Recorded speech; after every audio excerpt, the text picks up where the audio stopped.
Welcome to crime confession. ఈ వారం మన గెస్ట్ గతంలో అడవిబాట పట్టారు, ప్రస్తుతం అనాథ ఆశ్రమం నడుపుతున్నారు. పేద ప్రజల కోసం పోరుబాటిన ఆ దంపతులు తర్వాత అదే పేద ప్రజల పిల్లలకు కలం పట్టారు. తుపాకీ పట్టి పేద ప్రజల కోసం వెళ్ళిన వాళ్ళు అనుకున్న ఆశయం నెరవేరిందా లేదా? అరెస్ట్ అయ్యి బయటకు వచ్చిన తర్వాత అనాథ పిల్లలకి చేరదీసి వాళ్ళు చేస్తున్న కార్యక్రమానికి ఎలాంటి సంతృప్తి వస్తున్న విషయాల్ని వాళ్ళనే తెలుసుకుందాం. ఇంతకీ వాళ్ళ పేర్లు కత్తుల రవీందర్ అలియాస్ బక్కన్న, కత్తుల లక్ష్మి అలియాస్ సుగుణక్క. ఈ రెండు పేర్లు వినగానే పాలకుర్తితో పాటు వరంగల్ జిల్లాలో ఆ పరిసర ప్రాంతాల్లో పోలీసులకి బాగా చిన్న టెన్షన్ ఉంటుంది. అంటే ఇప్పుడు కాదు, గతంలో ఉన్న పోలీసులు. ఎందుకంటే యాక్షన్ టీంలో ఉన్న కత్తుల రవీందర్ అలియాస్ బక్కన్న ఆ యాక్షన్ చేశారంటే ఖచ్చితంగా అది నెరవేరాల్సిందే. ఎక్కడ కూడా మిస్ కాలేదు. ఒకటి రెండు పోలీసులు మిస్ అయ్యి కానీ జనగా యాక్షన్ టీంలో కత్తుల రవీందర్ అలియాస్ బక్కన్న పాల్గొనంటే ఖచ్చితంగా నెరవేరుతుందని అప్పట్లో పోలీసులకి అదొక పేరుంది. అలాంటి బక్కన్న సుగుణక్క అరెస్ట్ అయిన తర్వాత అనాథ ఆశ్రమం ఎందుకు నడుపుతున్నారు? ఆ నడపడానికి వాళ్ళకున్న సహకారం ఏంటి? మిగతా సరెండర్ అయిన డ్రగ్సర్స్ లాగా వాళ్ళు కుటుంబ అవసరాల కోసం ఉండకుండా ఈ అనాథ పిల్లల వైపు ఎందుకు వెళ్లాల్సి వచ్చిందన్న విషయాన్ని వాళ్ళని అడిగి తెలుసుకున్నాం. నమస్తే అండి, కత్తుల రవీందర్ గారు అలియాస్ బక్కన్న, కత్తుల సుగుణ అలియాస్ కత్తుల లక్ష్మి అలియాస్ సుగుణక్క. ఇద్దరు పాలకుర్తి దళంలోకి వెళ్ళక ముందు అక్కడికి వెళ్ళి ఎలాంటి యాక్షన్ టీం చేశారు? మీ రికార్డు చూస్తుంటే చాలా పోలీస్ స్టేషన్లో దాడులు ఉన్నాయి, తర్వాత పోలీసులను చంపే కేసులు ఉన్నాయి, ఇంకా అప్పుడులో ఉన్న పార్టీ ఆదేశాల అనుగుణంగా జరిగిన కార్యక్రమాలు కనిపిస్తున్నాయి. అంటే ఈ కార్యక్రమాలు చేపట్టక ముందు అసలు మీరు అటువైపు ఎందుకు వెళ్లాల్సి వచ్చింది? అప్పుడులో గ్రామ పరిస్థితులు ఏవి ఉండేవి? వెళ్ళిన తర్వాత పార్టీ ఆదేశాల మేరకు ఎలాంటి కార్యక్రమాలు చేపట్టారు? తర్వాత అరెస్ట్ అయిన తర్వాత ఇప్పుడు ఎందుకు జనగాంలో మీరు అనాథాశ్రమం నడుపుతున్నారు?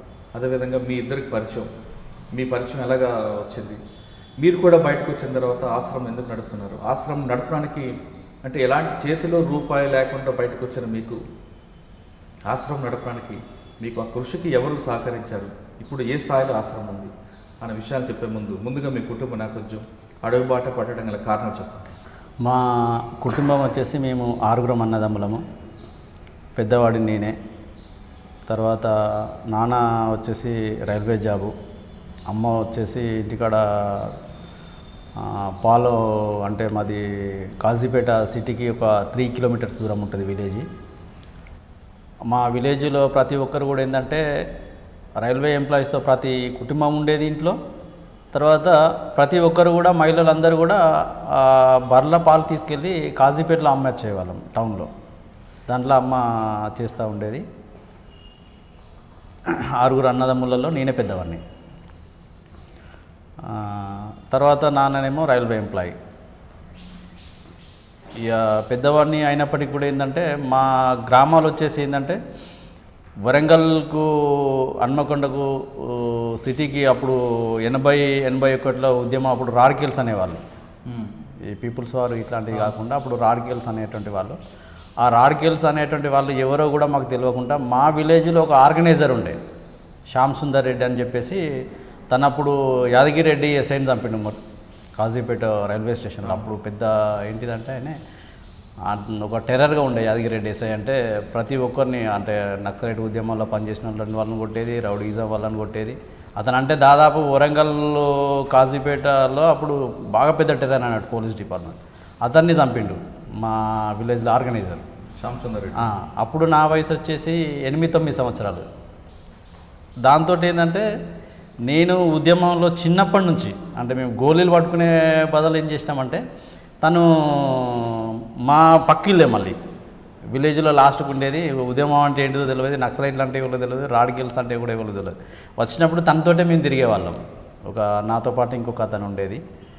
మేము తను అప్పుడు ఏంటంటే చిన్నపిల్లల, అప్పుడు నక్సలైట్ ఉద్యమంలో చిన్నపిల్లలు పార్టీకి ఎట్లా సహకరించేటువంటి కథలు చెప్పేవాళ్ళు మాకు.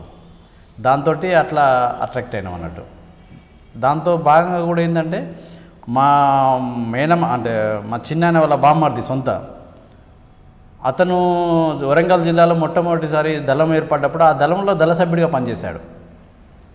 అప్పటికి 82 అప్పుడు అంతా సింగిల్ ఆర్గనైజేషన్ సిస్టమ్ ఉన్నప్పటికీ తర్వాత ఒక దళం అనేటువంటి నిర్మాణం చేయాలనే దాంట్లో తను కూడా అరెస్ట్ అయ్యింది. ఫస్ట్ అరెస్ట్ అయ్యి మళ్ళీ జైలు నుంచి రాగానే వరంగల్ జిల్లాలో మొట్టమొదటి దళం ఏర్పాటు చేసినప్పుడు ఆ దళంలో కూడా మా అమ్మాయితోడు తను కూడా దళంలో చేరిండు. అట్లా ఇన్స్పైర్ తోటి మేము అప్పుడు అసలు పార్టీ అంటే ఏంటిదో కూడా తెలియని పరిస్థితి మాది. మేము ఆ బాంబులు శ్యామ్ సుందర్ రెడ్డి గారికి సహకారంగా వెళ్ళారా? అంటే తను చనిపోయాడు తర్వాత 93 కంటే ముందే చనిపోయాడు. తాండవ దళంలో అప్పుడు యాదగిరెడ్డి ఎస్ఐని చంపంగానే ఇక్కడ అప్పుడు చంపేటప్పుడు కూడా మా దగ్గర నుంచే వెళ్ళాడు. మాకు తెలియదు, అంటే మేము అసలు అది ఎవరో కూడా తెలియదు, ఏంటో తెలియదు. చంపుకుంటాను అంటే అంతే తప్ప కానీ మాకు ఈ రాజకీయాలు అనేటివి కూడా తెలియదు. కానీ మీకు తక్కెటిపల్లి వాసుదేవరావు అలియాస్ ఆశాన అలియాస్ శాసనతో ఎక్కువగా పరిచయం ఉందని తెలుసు. అంటే మేము తను అప్పుడు హన్మకొండలే ఉండేది, వాళ్ళ సొంత ఊరు మొలుగు అయినప్పటికీ కూడా వాళ్ళు రెంట్ ఇక్కడ హన్మకొండలో ఉండేది. మేమిద్దరం కలిసి కూడా ఏంటంటే ఒకే టైంలో ఫుల్ టైం అయినాం హన్మకొండ అంటే కాజీపేట టౌన్లో. మాకు ఆర్గనైజర్ వచ్చేసి అప్పుడు అంతకంటే ముందు ఇప్పుడు ఈ కొండపల్లి సీతారామయ్య, తర్వాత పుల్లంజన్న, తర్వాత శ్యామన్న వీళ్ళంతా కేంద్ర కమిటీ సభ్యులని అంటే తర్వాత తెలిసింది నాకు ఉద్యమాలకు వచ్చినా, కానీ అప్పుడు వాళ్ళు ఏంటిదో కూడా తెలియదు. వాళ్ళందరూ వచ్చినప్పుడు కూడా ఏంటంటే మేము సెంట్రీలో ఉండేది, చిన్నపిల్లలం కాబట్టి అప్పుడు విలేజ్కి ఒకటే దారి ఉండేది. రైల్వే ట్రాక్ గేట్ పడేది, పోలీసులు రావాలంటే ఆ గేటు జీబులు లేకపోతే బుల్లెట్, అప్పుడు వాళ్ళకి బుల్లెట్ వెహికల్ ఉండే. మమ్మల్ని కిలోమీటర్కి ఒక లేవు. వీళ్ళ సమావేశం జరిగినప్పుడు ఏం చేసేదంటే కిలోమీటర్కి ఒకరు చొప్పున యాక్టివ్ మిలిటెంట్లను మళ్ళీ మాలాంటి చిన్నపిల్లల్ని ఏం చేసేదంటే మీరు అడ్డదారిలో వచ్చి మాకు చెప్పాలి పోలీసు వాళ్ళు వస్తే అని చెప్పేసి మమ్మల్ని అట్లా కావాలించేది. తర్వాత మేము ఉద్యమాలు వేరక ఓహో ఇంత పెద్ద నాయకుడికి మేము అప్పుడు సెంటర్ చేసినామా అంటే అంటే మీరు చిన్నప్పుడు చెప్తున్నారు కదా సెంటర్ అంటే, సెంటర్ అంటే తుపాకు పట్టుకున్న కాకుండా ఇన్ఫర్మేషన్ వచ్చినప్పుడు అంటే విజిల్స్ కాదు, అయితే ఊళ్ళోకి రావడానికి ఒకటే దారి ఉండేది. మేము ఆ ఊళ్ళ నుంచి వచ్చేసరికి మేము షార్ట్ కట్లో వచ్చేసి వీళ్ళకి చెప్పాలి. వాళ్ళ ద్వారా అంటే వాళ్ళ వెహికల్స్ వచ్చినప్పుడు వెహికల్స్ మీద ముందు అయితే ఉరికి రాలేము, తర్వాత వాళ్ళకంటే ముందు అయితే ఫాస్ట్ రాలేము. కాబట్టి ఏంటంటే అడ్డదారులలో మేము చెట్ల చాటుకు రోడ్డు మీద ఏదైనా మోరి లాంటిది ఉంటే మోరి మీద కూర్చోవడము, చిన్నపిల్లలు కాబట్టి ఎవరు పట్టించుకోరు కదా, అట్లా వీళ్ళున్న దగ్గరికి మేము తొందర వచ్చి చెప్తే వాళ్ళు తప్పించుకునేటట్టు వాళ్ళు అన్నట్టు. మీరు చెప్తున్నట్లుగా గేట్ ఓపెన్ చేస్తే రావాలి. ఆ గేట్ దగ్గర నుంచి మా విలేజ్ల వరకు కూడా సెంట్రీ పెట్టేది. అప్పుడు ఒక దాదాపు 3 కిలోమీటర్లు ఉంటుంది. 3 కిలోమీటర్కి ఎంతమంది సెంటర్లు? దాదాపు ఒక 7-8 మందిని పెట్టేది. అంటే ఒకరికొకరు మెసేజ్ పాస్ చేసేది. ఎగ్జాంపుల్ చెప్పండి. ఇప్పుడు పోలీసు వాళ్ళు వస్తున్నారు, అక్కడ నుంచి ఇప్పుడు కంటిన్యూగా వస్తే వాళ్ళు గుర్తుపడతారు కాబట్టి ఇప్పుడు నేను ఇక్కడ నుంచి ఇంకొక 10 కిలోమీటర్లు అంటే ఒక 10 పర్లాంగు 2 పర్లాంగు వరకు అతను వచ్చి చెప్పేది వాళ్ళకంటే ముందు వచ్చేసి. అంటే కోడ్ ఉండేదా లేదంటే లే పోలీసు వాళ్ళు వస్తున్నారు అని చెప్పేది, దగ్గరకు వచ్చేది. అంటే వాళ్ళకి వినబడకపోయేది. షార్ట్ కట్లో వచ్చేసి కొంతమందికి ఏమో సైకిల్ ఇచ్చేది. సైకిళ్ళు లేని కాడ ఏంటంటే షార్ట్ కట్లో చిలకలకి వెళ్ళి పిల్లబాటల నుంచి ఉరికొచ్చేటువంటి దారిలోనేమో అట్లా పెట్టేది అన్నట్టు. 2 రకాలుగా అప్పుడే పెట్టుకున్నారు. ఒకటేమో నడిచొచ్చి చెప్పే వాళ్ళతోటి, ఒకటేమో అప్పుడు సైకిల్ ఎక్కువ వాడేది, సైకిల్ మీద చెప్పేది. అలాగే మీరు ఎప్పుడైనా చిన్నప్పుడు ఒక మెసేజ్ క్యారీ చేశారా? చేశాము ఒకసారి. ఒకసారి ఊళ్ళోకి పోలీసు వాళ్ళు వస్తున్నారు, వీళ్ళు మా దగ్గరనే ఉన్నారు. దర్గన్న రామన్న అని బట్టిపల్లిలో అప్పుడు ఆర్గనైజర్లు ఉండేవాళ్ళు. మేమంతా అప్పుడు విలేజ్లలో బోర్బావులు లేకుండే, వీళ్ళందరూ వచ్చేసి మాకు ఇండ్లకు పక్కకే బోర్బా అంటే వ్యవసాయ బావులు ఉండేది. తను వచ్చేసి అక్కడ స్నానం చేస్తున్న క్రమంలో పోలీసు వాళ్ళు వచ్చిండ్రు. మేము అప్పుడు ఏంటంటే బావి దగ్గరకు ఇంటికి బిందెల వల్ల నీళ్ళు మోసుకుపోయేవాళ్ళం. అప్పుడు వాటర్కు చాలా సమస్య ఉండే. దాంతో ఏమైందంటే పోలీసు వాళ్ళు రాగానే తనకు చెప్పాము. చెప్తే తనేం చేశాడంటే దాన్ని అక్కడి నుంచి ఎస్కేప్ అయిపోయి ఒక ఇంట్లో దాక్కున్నాడు. బయటికి వెళ్ళిపోలేదు తను. మళ్ళీ ఇంట్లో దాక్కున్న తర్వాత వాళ్ళు వచ్చేసి చూసి మళ్ళీ వేరే ఊరికి వెళ్ళిపోయిండ్రు పోలీసు వాళ్ళు. వెళ్ళిపోయిన తర్వాత ఈయన అప్పుడే వెంటనే ఆ ఇంట్లో నుంచి బయటకు వస్తే బతికేవాడు. మళ్ళీ వాళ్ళకు ఎలా ఇన్ఫర్మేషన్ వెళ్ళేదో తెలియదు. మళ్ళీ వాళ్ళు రిటర్న్ వచ్చేసి అతన్ని తీసుకొని పోయి చంపేశారు. మా కండ్ల ముందు జరిగింది అది చిన్నప్పుడు. మీ కళ్ళ ముందు చంపారా? కండ్ల ముందు ఏం చంపలేదు, మా కళ్ళ ముందరనే పట్టుకొని వెళ్ళారు అన్నట్టు. కానీ మరి మీకు ఇన్ఫర్మేషన్ రాలేదు? మాకంటే అప్పటికి వెళ్ళిపోయింది అనుకున్నాం మేము.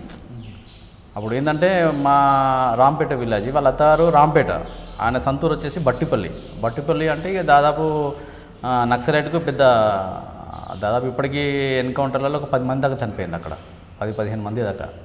ఇప్పుడు ఒక్కరేమో ఉన్నారు ఉద్యమంలో, అది కూడా ఏ స్థాయిలో ఉన్నాడో తెలియదు. మాతో రిక్రూట్ అయిన అతనే, కానీ ఇప్పుడు అతను ఒకటి మాత్రమే మిగిలిండు ఆ ఊరు నుంచి. అంటే మీకు మీ చిన్నతనంలో జరిగిన ఘటన అది మీరు చెప్పమ్మా, మీరు ఎందుకు ఎలా చూసారు? ముందుగా డ్రీమ్ ప్రేక్షకులకు నా నమస్కారము. మా తల్లిదండ్రులకి పాదాభివందనము.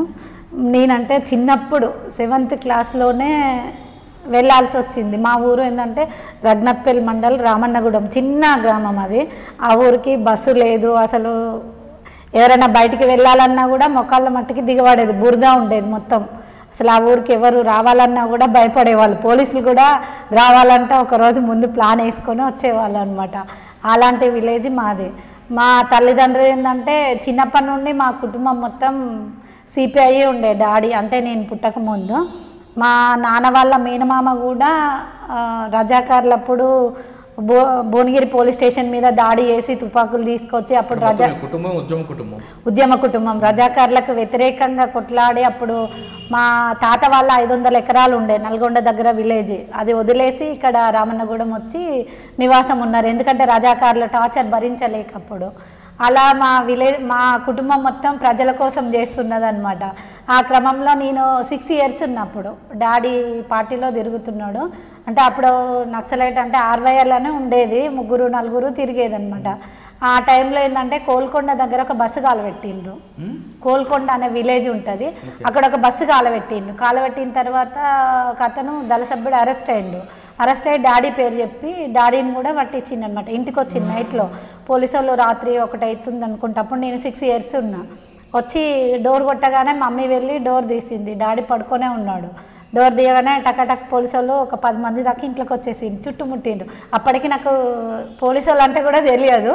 వచ్చి మా డాడీని లేపి కథం కొడుతూనే ఉన్నారు. కొట్టుకుంటూ తీసుకుపోతుంటే నేను అడ్డం వెళ్ళి ఇట్లా ఒక అతను కాలు పట్టుకున్నాను అనమాట.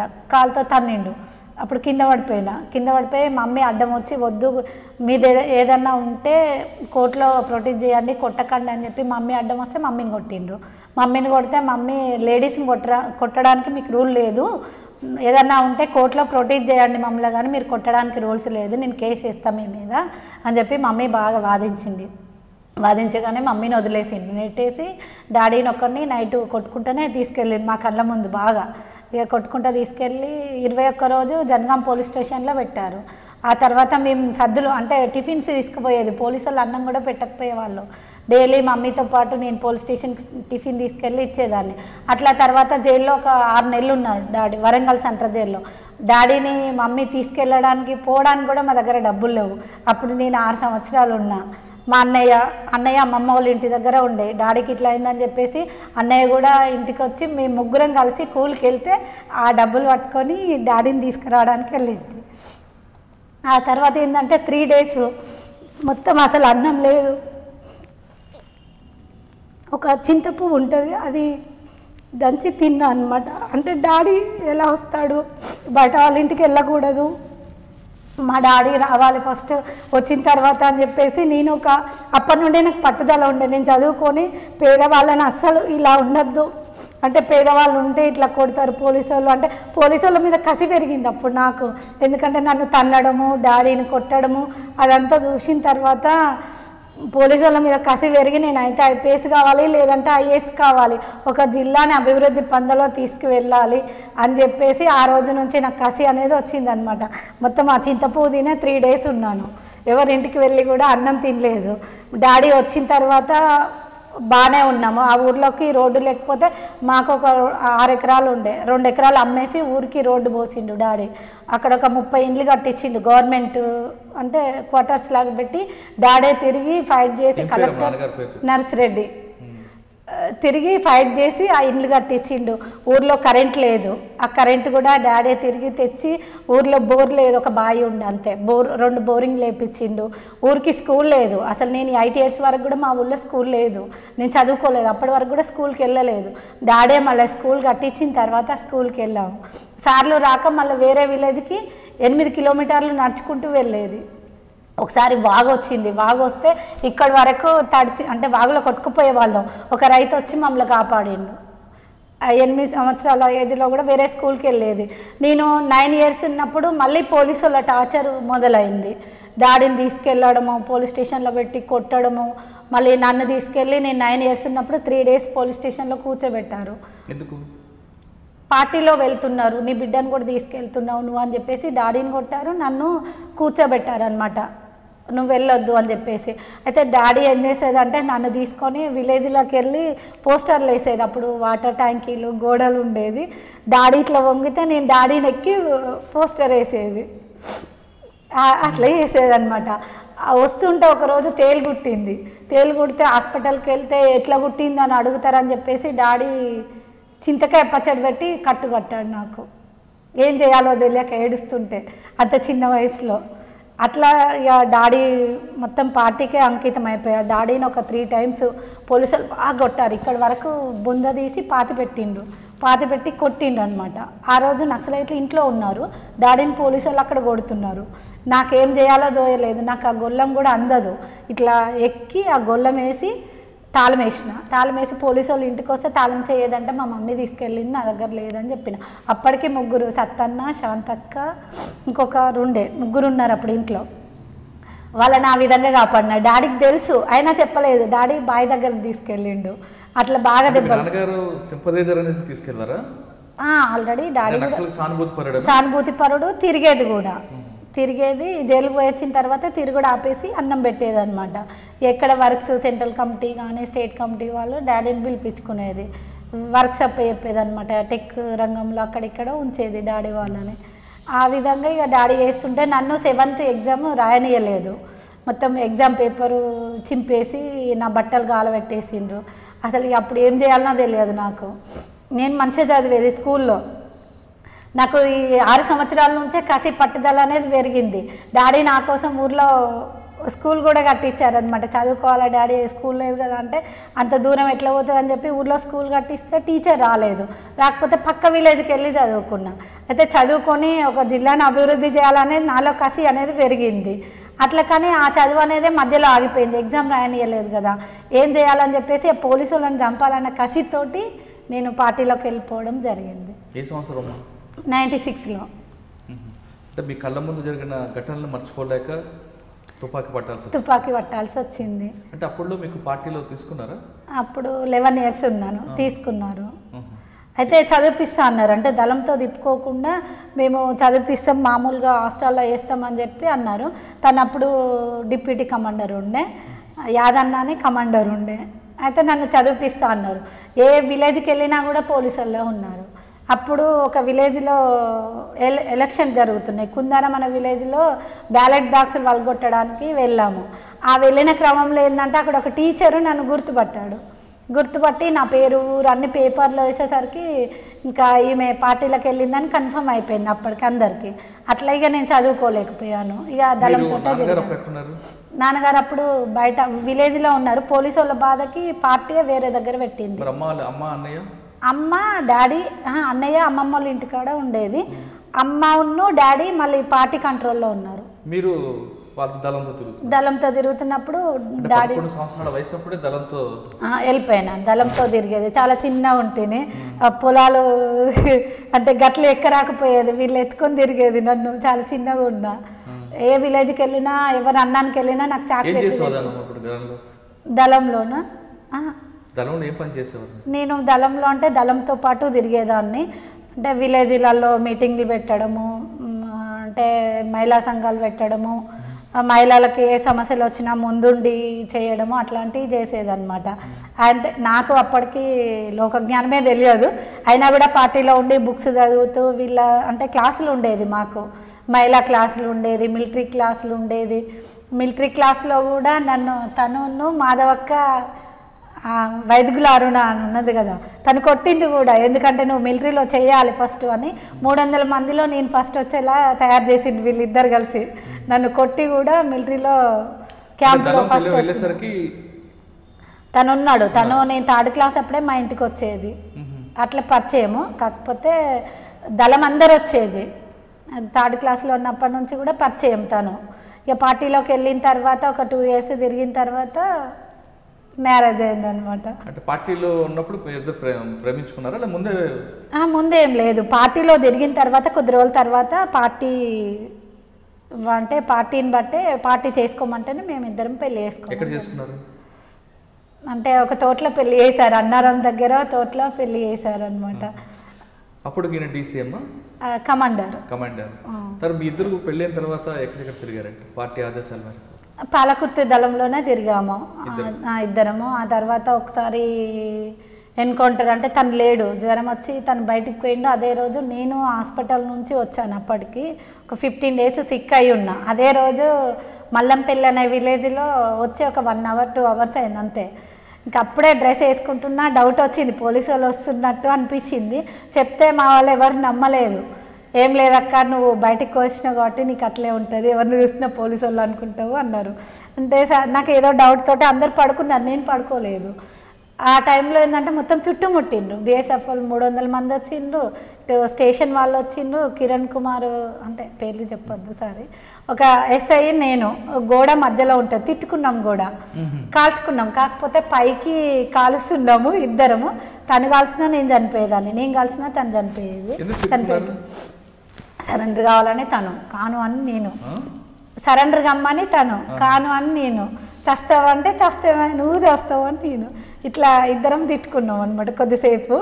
తిట్టుకున్న తర్వాత ఇప్పుడు ఏసీపీ అయింది అనుకుంటా. తర్వాత కలిసా అంటే నవ్వుకుంటాడు అంతే. అంటే బూతులు తిట్టుకున్నాం కదా, నవ్వుకుంటాడు. అంటే అప్పుడు ఆ తర్వాత ఏమైందంటే ఉరుకుతున్న క్రమంలో మాకు చెప్పులు లేవు, ఒక గన్ను తప్ప ఏం లేవు, కిట్లు కూడా మొయ్యలేని పరిస్థితిలో పడేసినాము. నాకు ఒక కొయ్య గుచ్చుకొని మొత్తం బ్లడ్ పోతుంది బాగా, గొంతు ఎండిపోయింది మొత్తం. ఇక చనిపోయే పరిస్థితిలో ఉన్నా నేను. వాటర్ లేవు, పెండకసరి నీళ్ళు ఉన్నాయి, ఏం లేదు. మొత్తం ఇట్లా నారు పోస్తే పెండ కలిపేస్తారు కదా, ఆ వాటర్ తాగిన అనమాట. బతకాలి ఫస్ట్, ఏ వాటర్ అయినా పర్లేదు అనే పరిస్థితిలో ఆ పెండకసరి వాటర్ కొన్ని తాగిన తర్వాత కొంచెం కళ్ళు తిరుగుడు ఆగినాయి. ఇంకొక అన్న తాగమంటే తను తాగలే. నాకు బ్లడ్ కారుతుంటే నేను ఆ రాగడి బురద ఉంటుంది కదా, అది తీసి ఆ బ్లడ్ రాకుండా పెట్టేస్తున్నా. తూట నాకు పడే తూట ఆ అన్నయ్యకు పడ్డది. నేను నిలబడి ఉంటే అసలు నాకు పడేది, నేను వంగిన కాబట్టి తను ఇటు తిరిగి ఉన్నాడు, ఇక్కడ పడ్డది తనకి.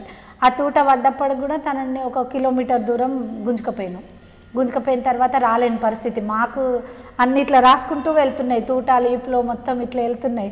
అందరు ఉరికిండ్రు. ఒక అన్న నేను ఇద్దరమే లాస్ట్ అయిపోయినాం. ఆ ఇద్దరం కలిసి మొయ్యలేని పరిస్థితిలో ఉన్నాము. అతన్ని వదిలేసి అతని తుపాకీ అవి తీసుకొని కొద్ది దూరం పోయినాం. మాకు చెప్పులు మొత్తం ఇంత పొక్కులు వచ్చి ముండ్లు గుచ్చి బ్లడ్ కారుతుంది కాళ్ళకి. కొద్ది దూరం పోయిన తర్వాత ఒక మోదుగ చెట్లు ఉన్నాయి, మోదుగ ఆకు తీసి దాన్ని నార తీసి కాళ్ళకు కట్టుకున్నాం. అంటే ఇక అసలు నడవలేని పరిస్థితి అనమాట. అట్లా ఏంది, కట్ట మీదకి వెళ్ళి ఒక కట్ట ఉంటుంది, అక్కడికి వెళ్ళి చూస్తే తనని పట్టుకొని మేము చూస్తుండగా కాల్చి చంపిండ్రు. చిత్రహింసలు బట్టి అప్పుడు అనిపించింది, పోలీసుల చేతికి దొరికితే ఆ చిత్రహింసలు భరించలేము, మనం కాల్చుకొని చచ్చినా పర్లేదు కానీ వాళ్ళ చేతికి దొరకద్దు అని చెప్పేసి మళ్ళీ ఒక 8 kilometers ఇక అంత బ్లడ్గా ఆరుతున్నా ఉరుకుతూనే ఉన్నాం అనమాట. ఒక 8 kilometers పోయిన తర్వాత ఆ విలేజ్కి వెళ్ళినాక అక్కడ పోలీసు వాళ్ళు ఉన్నారు. మళ్ళీ ఏం చేయాలనో తెలియదు. మళ్ళీ అక్కడ నుండి ఇంకొక విలేజ్కి వెళ్ళినాం. అట్లా నైట్ అంతా నడుస్తూనే ఉన్నాం అనమాట. తెల్లారింది, మధ్యాహ్నం 2 గంటల నుంచి నైట్ అంతా నడుస్తూనే ఉన్నాం. ఒక వాగులకు పోయి పడుకునేసరికి ఫైరింగ్ అయితే గన్ పౌడరు ఆ స్మెల్కి ఒక్కొక్కరి కళ్ళు ఇంత లావ్ అయిపోయి మొత్తం ఎవరం లేవలేని పరిస్థితిలో ఉన్నాం. అందరి కాళ్ళకు ముండ్లు, ఒకరికొకరం ఆ ముండ్లు తీసుకోవడం, ఆ బ్లడ్ అంతా క్లీన్ చేసుకోవడం. అట్లాగే ఒక రోజంతా మాకు ఫుడ్ లేదు, ఏం లేదు. ఒక 2 days వరకు. ఇక ఆ 2 days తర్వాత మళ్ళీ ఒక విలేజ్కి వెళ్ళి అన్నం తీసుకొచ్చి తినడం జరిగింది. అప్పుడు అనిపించిందమ్మా ఎందుకు వచ్చామరా అని అనిపించింది? అస్సలు అనిపించలేదు. ఆ కసి అనేది ఇంకా పోలేదు. బయట ఉన్న ఇలాంటి టార్చర్స్ ఉంటాయి కదా, భరించుకోవాలంతే. మనము పార్టీలకు వచ్చినప్పుడే మన ప్రాణత్యాగం చేసి వచ్చినాం. ఇంకా ప్రాణం ఉంటే ఏంది పోతే ఏంది అనే పరిస్థితిలోనే ఉంటాము. మేము బతకాలి, బయటకు వెళ్ళి ఇట్లా ఉండాలి అట్లా ఉండాలి. అప్పుడు మీరు పోలీసుల మీద కోపంతో లోపలికి వెళ్ళారు. అవును. ఆ కోపం తీర్చుకోవడానికి ఏం చేశారా? కోపం తీర్చుకోవడానికంటే ఏం చేయలేదు. ఒక దగ్గరికి వెళ్ళాను నేను. ఒక సిఐ ఉన్నారు, ఆల్రెడీ నా దగ్గర వెపన్ ఉంది. ఒక్కడుంటే చంపేద్దాం అనుకున్నా. ఒక 20 మంది పోలీసులు ఉన్నారు ఒక విలేజ్లో. అంటే మీరు ఒక్కరు వెళ్ళారా దళంతో? నేను ఒక్కదాన్నే వెళ్ళాను. అప్పుడు సింగిల్ భోజనం తేవడానికన్నా నన్ను పంపించారు. నా దగ్గర వెపన్, షార్ట్ వెపన్ ఉండే, పిస్టల్. అది కోడూరు అని ఉంటుంది. కోడూరులో ముస్లిం వాళ్ళ ఇంటికి వెళ్ళాను, నా క్లాస్మేట్ వాళ్ళు. వాళ్ళ ఇంట్లో వంట చేయించుకొద్దామని వెళ్ళాను. మొత్తం చుట్టూ పోలీసు వాళ్ళు ఉన్నారు. అతను చంపేద్దాం అనుకున్నా, కానీ చాలామంది ఉన్నారు. మళ్ళీ పక్కన దళం ఉంటుంది, యాక్షన్ చేస్తే మళ్ళీ దళం మీద ఇబ్బంది అవుతుంది, దళం డే టైంలో పోరాదు కదా అని చెప్పేసి మళ్ళీ వాళ్ళ బురకా వేసుకొని బయటకు తప్పించుకొని వచ్చినాయి. అంటే మీరు ప్లాన్ వెళ్ళారు కానీ ఆవేశం ఉంది కానీ అక్కడికి వచ్చి ఆలోచించారు. అసలు నేను వెళ్ళింది చంపడానికని కాదు, భోజనం తెద్దామని వెళ్ళాను. అక్కడ సీఐ కనబడేసరికి చంపాలనిపించింది. మళ్ళీ ఆ లొకేషన్ అంతా ఆ సీఎం చంపాలనిపించింది. ఆ సీఐ నన్ను టార్చర్ పెట్టాడు కనుక అతను చేయబట్టే నేను పార్టీలోకి వెళ్ళాను. ఒక సీఐ ఒక ఎస్ఐ కనబడినా కానీ పరిస్థితి కాదు అని మీరు సెట్ బ్యాక్ అయిపోయాను. అక్కడ ఏమాత్రం డిస్టర్బెన్స్ అయినా వాళ్ళందరూ అలర్ట్ అవుతారు, దళం నష్టపోతుంది. నా ఒక్కదాని కోసం దళాన్ని నష్టం చేయడం కరెక్ట్ కాదు కదా అని చెప్పి ఆలోచించుకొని సెట్ బ్యాక్ అయ్యో. మళ్ళీ మామూలుగా అయితే గుర్తుపడతారు, బుర్కా వేసుకొని వచ్చేసినాయి. మీరు చెప్పండి అన్న, మీరు యాక్షన్ టీంలో ఎన్ని చేస్తుంటారు? యాక్షన్ టీంలో అంటే చాలా వాటిని ఉన్నా, కాకపోతే ఏంటంటే అవన్నీ కూడా కేసులు పెట్టారు. కొన్ని పోలీస్ స్టేషన్ రైడింగ్లలో ఉన్నాము. తర్వాత మీ రికార్డులో ఒక పోలీస్ స్టేషన్ మీదకి రెక్యూ చేయడం, వెళ్ళి అటాక్ చేద్దాం టైంలో ఫెయిల్ అవ్వడం కూడా జరిగింది. అసలు ఏం జరిగింది? యాక్చువల్లీ ఏంటంటే నేను అప్పటికి కమాండర్ని అయ్యాను. కమాండర్ అయిన తర్వాత ఒక కమాండర్ స్టేషన్లో పోవాలంటే ఎవరు సాహసించలేదు. నేను మా ఉద్యమం ఏంటంటే మాకున్న ఆర్గనైజర్, అప్పుడు నాకు చిన్నప్పటి నుంచి పరిచయం ఉన్నప్పుడు కూడా మా ఆర్గనైజర్ వచ్చేసి తాత అని మంచి టెరిఫిక్ అన్నట్టు. ఇప్పుడున్న ఏపీ డీజీపీ గౌతమ్ సాంగ్నే గడగడలాడించాడు. అసలు తాత అంటేనే అసలు అతను నిద్ర పట్టకపోయేది. అప్పుడు వరంగల్ టౌన్ ఎస్పీగా ఉండే, వరంగల్ జిల్లా ఎస్పీ ఉండే గౌతమ్ సాంగ్. అతనికి తాత అంటే అసలు ఒక క్షణం కూడా అప్పుడే ఫైజన్ ఇచ్చి చంపించిండు తాతను. తర్వాత అంటే మాకు ఆయన డేర్నెస్ అనేది నాకు అలవాటు పడ్డది. పరిచయం ఉన్నప్పుడు కూడా ఏంటంటే ఆ డేర్నెస్ తోటి ఏంటంటే నన్ను పోలీసుల దగ్గర, నేను ఉద్యమం నుంచి అంటే ఇంటి నుంచి పార్టీలోకి వచ్చేటప్పుడు అప్పటికి మాకు కొన్ని అనుభవాలు ఉన్నాయి.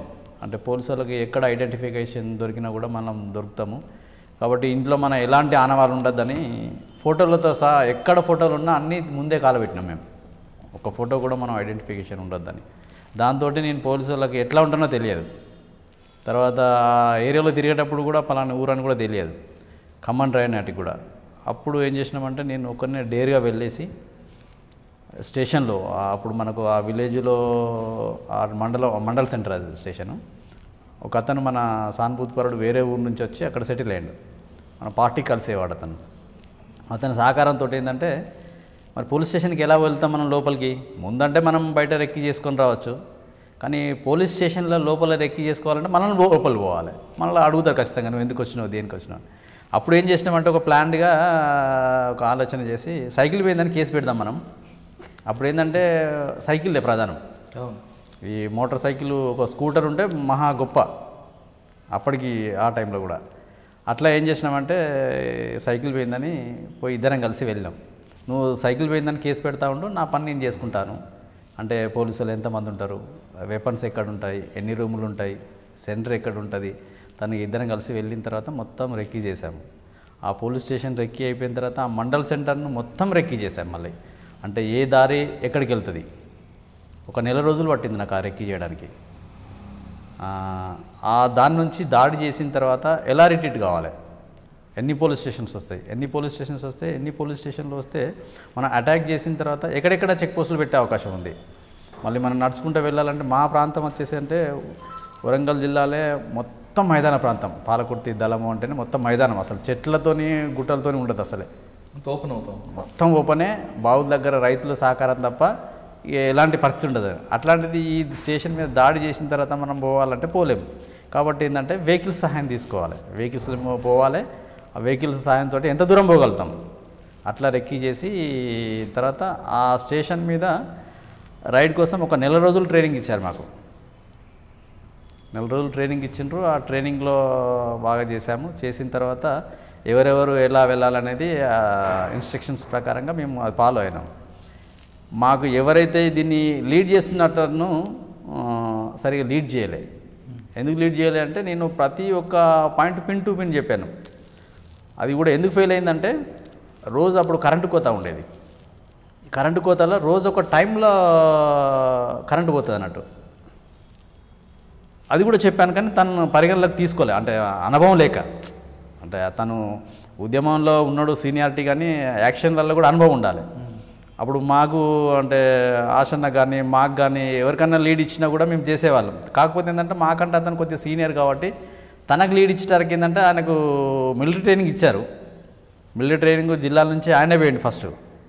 కానీ ఈ యాక్షన్ ఓరియంటేషన్లో క్యాచ్ చేసేంత లేకుండే, దాంతో అది ఫెయిల్ అయింది. ఫెయిల్ అయిన తర్వాత స్టేషన్ ముందుకు వెళ్ళాం మేము, వెహికల్స్ వేసుకొని ఏకేలు వేసుకొని మేము దిగుడుతోటే ఒక 5 ఫీట్ల గోడను జంప్ చేసి వెళ్ళాలి. గేట్లకి వెళ్ళి వెళ్ళడం కాదు, గేట్లకి వెళ్ళి ఒక బ్యాచ్ వెళ్ళాలి.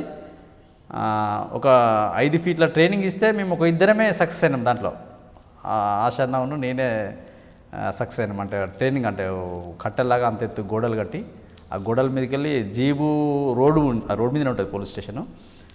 ఆ రోడ్డు దిగంగానే మరి అంత ఫాస్ట్గా గోడ దునికి వెళ్ళాలి అని ఒక నెల రోజులు ట్రైనింగ్ చేసినాం. దాంట్లో ఒక ఇద్దరమే సక్సెస్ అయినాం. దాంతో మేము దిగే టైంలో ఏంటంటే కరెంటు పోయింది. మా ఎవరైతే లీడ్ ఉన్నాడో ఆ లీడ్ని ఇచ్చేస్తాను కరెక్ట్ కాషన్ అయిపోయేసరికి కరెంట్ పోయేసరికి అంత పర్షన్ అయిపోయింది.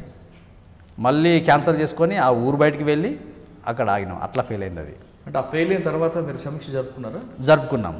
జరుపుకున్న తర్వాత ఏంటంటే తను మళ్ళీ ఎందుకు జరిగింది, ఎందుకంటే ఇప్పుడు రెక్కి చేసినైనా కరెక్ట్ చేయలేకపోవచ్చు అనేటువంటిది కూడా వస్తుంది. కాబట్టి ఏంటంటే మేము రెక్కి చేసిన తర్వాత ప్రతి పాయింట్ రాసుకుంటాం.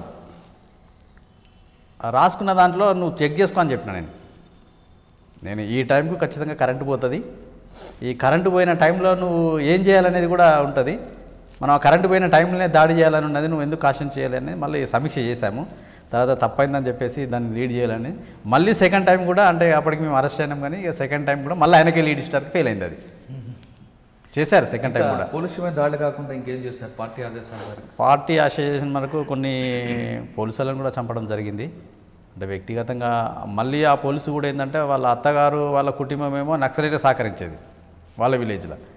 ఇక్కడ 5 ఆఫీసర్స్ ఒత్తిడి మేరకు ఏంటంటే మన ఉద్యమంలో పనిచేసేటువంటి కుటుంబాలను వాళ్ళు ఇల్లు కూలగొట్టడము. తర్వాత ఆ మధ్యకాలంలో ఏం జరిగిందంటే ఎవరైతే ఫుల్ టైమర్స్ ఉంటారో ఫుల్ టైమ్స్ ఇండ్ల నుంచి ఎల్లగొట్టే కార్యక్రమాన్ని తీసుకున్నారు. అంతకుముందుకేమో ఇండ్లు కూలగొట్టేది, ఇది పార్టీలో పోయినటువంటి వాళ్ళు ఇండ్లు కూలగొట్టేది. అది కాకుండా ఏంటంటే ఇండ్లు కూలగొడితే మళ్ళీ వాళ్ళు అట్నే రిపేర్ చేసుకొని మళ్ళీ ఉంటున్నారు. కాబట్టి ఏంటంటే ఊళ్ళ నుంచి ఎల్లగొట్టాలి అనే ఒక కాన్సెప్ట్ తోటి ఏం చేసినట్టే పోలీసు వాళ్ళు కొన్ని విలేజ్ల నుంచి కొన్ని కుటుంబాలను ఎల్లగొట్టే దాంట్లో ఏంటంటే ఈఎస్ఐ కూడా ఉండే ఆయన. అప్పుడు ఏం చేసిందంటే పార్టీ కొద్దిగా ఎన్కౌంటర్లు కూడా ఎక్కువ జరుగుతున్నాయి. అప్పుడు ఏదైనా ఒక యాక్షన్ చేయాలి పోలీస్ మీద అనేది ఒక జిల్లా కమిటీ తీర్మానం చేసింది. ఎవరు దొరికినా కూడా, అంటే ఎవరు అంటే కొద్దిగా పార్టీ మీద నష్టం జరిగేటువంటి కానిస్టేబుల్ నుంచి మొదలుకుంటే ఐపీఎస్ వరకు ఎవరు దొరికినా పోలీసులను వదిలిపెట్టద్దు, ఎందుకంటే నష్టాలు బాగా జరిగినాయి. ఇక్కడ వరంగల్ పెంబర్తి తీర్మానం అది కాదు, ఇది మన వరంగల్ జిల్లా తీర్మానం. అది జిల్లా కమిటీ ఆదేశం మేరకు ఏది అయినా కూడా మేము జిల్లా కమిటీ తీర్మానము లేకుండా ఏ యాక్షన్ చేయడానికి లేదు, పార్టీ తీర్మానం లేకుండా. అట్లా ఏమైందంటే ఒక పోలీస్ ఆఫీసర్ని చంపాల్సి వచ్చింది. జనరల్గా యాక్షన్ టీం మనకన్నా 1+2 తిరుగుతుంటారు. అంటే మేము ఆ రెక్కి కూడా ఏంటంటే ముగ్గురం పోయినాం. ఫస్ట్ రోజు ఫెయిల్ అయింది. అంటే అప్పుడు మేము ఏకే తీసుకొని వెళ్ళాము. వెళ్ళిన తర్వాత ఏంటంటే మనకి ఎవరైతే గైడ్ చేశారో, అంటే మనకి ఇన్ఫర్మేషన్ ఇచ్చారో, ఆ ఇన్ఫర్మేషన్ అయినతో ప్రకారం ఏంటంటే మేము టౌన్లోకి వెళ్ళాము. వెళ్ళిన తర్వాత రెక్కి ఆల్రెడీ ఒకసారి చేసుకున్నాము. అదే టైంలో అంటే తన ఇంటి నుంచి స్టేషన్కి వెళ్ళాలి, స్టేషన్ నుంచి ఇంటికి రావాలి. ఏ టైంలో అనేది వాళ్ళకు ఒక నిర్దిష్ట టైం ఉండేది కరెక్ట్గా. ఆ టైం ప్రకారంగా వీళ్ళు స్టేషన్ పోయేది. మనకు అదే టైం, అది మళ్ళీ కూడా స్టేషన్కి ఎంత ఒక పర్లాంగ్ దూరమే ఉంటుంది, పర్లాంగ్ 500 గజాలు కూడా ఉండదు. అయినా కూడా మేము డేట్ చేసి వెళ్ళాం. కానీ చంపడాలు అనేవి బాధ అనిపించలేదా? అంటే అప్పటికి ఏంటంటే మా కళ్ళ ముందట ఇప్పుడు బాధ అనేది ఉంటుంది. ఇప్పుడు మాకు పోలీసులు వర్గశత్రువులు కాదు, ఎందుకంటే వాళ్ళు కూడా రైతు కుటుంబం నుంచి వచ్చినటువంటి వాళ్ళు, పేదరికం నుంచి వచ్చినటువంటి వాళ్ళు, కుటుంబం పిల్లలు ఉంటారు. అంటే బతకలేకనే వాళ్ళు పోలీసు ఉద్యోగాల్లో చేరారు. కానీ అందులో కూడా కొంతమంది ఏంటంటే నక్సలైట్లు అనేటువంటి కూడా చంపాలనేటువంటి కూడా ఉన్నారు కొంతమంది. దాంట్లో ఏంటంటే పోలీసులకు మాకు వ్యక్తిగతంగా ఏం లేనప్పటికీ కూడా గ్రామాలలో దొరికినప్పుడు చిత్రహింసలు పెట్టి చంపేవాళ్ళు. అంటే ఒక ప్రభుత్వానికి ఇక్కడ నక్సలైట్ పార్టీకి మధ్య ఎవరు కాపాలో అంటే పోలీసు లేకపోతే ఇది చేయొచ్చు కదా అనేటువంటి ఒక పార్టీ ఆలోచనలో. దాంట్లో భాగంగానే తప్ప కానీ పోలీసు వాళ్ళు అంటే వ్యతిరేకతతోని కాదు, లేకపోతే వాళ్ళని చంపాలని కూడా కాదు. ఎస్ఐని రిక్యూజ్ చేసి చంపిన తర్వాత మీరు తిరిగి మీ ప్లేస్కి వెళ్ళిపోయి ఉంటారు. అదే అంటే మేము ఫస్ట్ ఒక ప్లేస్ అనుకుంటాము. సరే, ఆ కేసులో మీరు బాధపడ్డారా? తర్వాత బాధపడ్డాను. ఎందుకు బాధపడ్డాను అంటే తను కుటుంబం వచ్చేసి పార్టీకి సహకరించేది, ఎస్ఐని అయినప్పటికీ కూడా తన విలేజ్లలో. అంతే, అందరు పోలీసు వాళ్ళు కూడా శత్రువులు కాకపోయేది. పోలీసు ఎస్ఐలు కూడా మా దగ్గరకు వచ్చి కలిసిపోయేది సివిల్లో. అప్పుడు కానిస్టేబుల్స్, హెడ్ కానిస్టేబుల్స్, తర్వాత ఎస్ఐలు కూడా కొంతమంది వచ్చేసి మాకు ఇన్ఫర్మేషన్ చెప్పేది. మా దళాల నుంచి కూడా అంటే పోలీసు అయితే ఎట్లా కోవాటు నుంచి మా దగ్గర నుంచి తీసుకుంటుందో మేము కూడా అట్లా పోలీసు వాళ్ళు మాకు సహకరించే కుటుంబాలు ఉండే. అట్లా కూడా మాకు మేము డైరెక్ట్గానే వెళ్ళేది. వాళ్ళు మా దగ్గరకు వచ్చేది, దళం దగ్గరికి, దళంలో అందరికి తెలియనియకపోయేది. అట్లా మేము కూడా వచ్చేసేది. తర్వాత ఏం చేసిందంటే అతను ఒక సంఘటనలో పార్టీకి సంబంధించిన ఆడ ఎస్ఐ ఉన్నాడు, కానీ సిఐ పోద్బలంతో ఈయన ఎస్ఐ కాబట్టి ఆయన కంపల్సరీ పై అధికారులు చెప్పినట్టు ఈయన చేయాలి కాబట్టి ఆ ఉద్దేశంతో అని.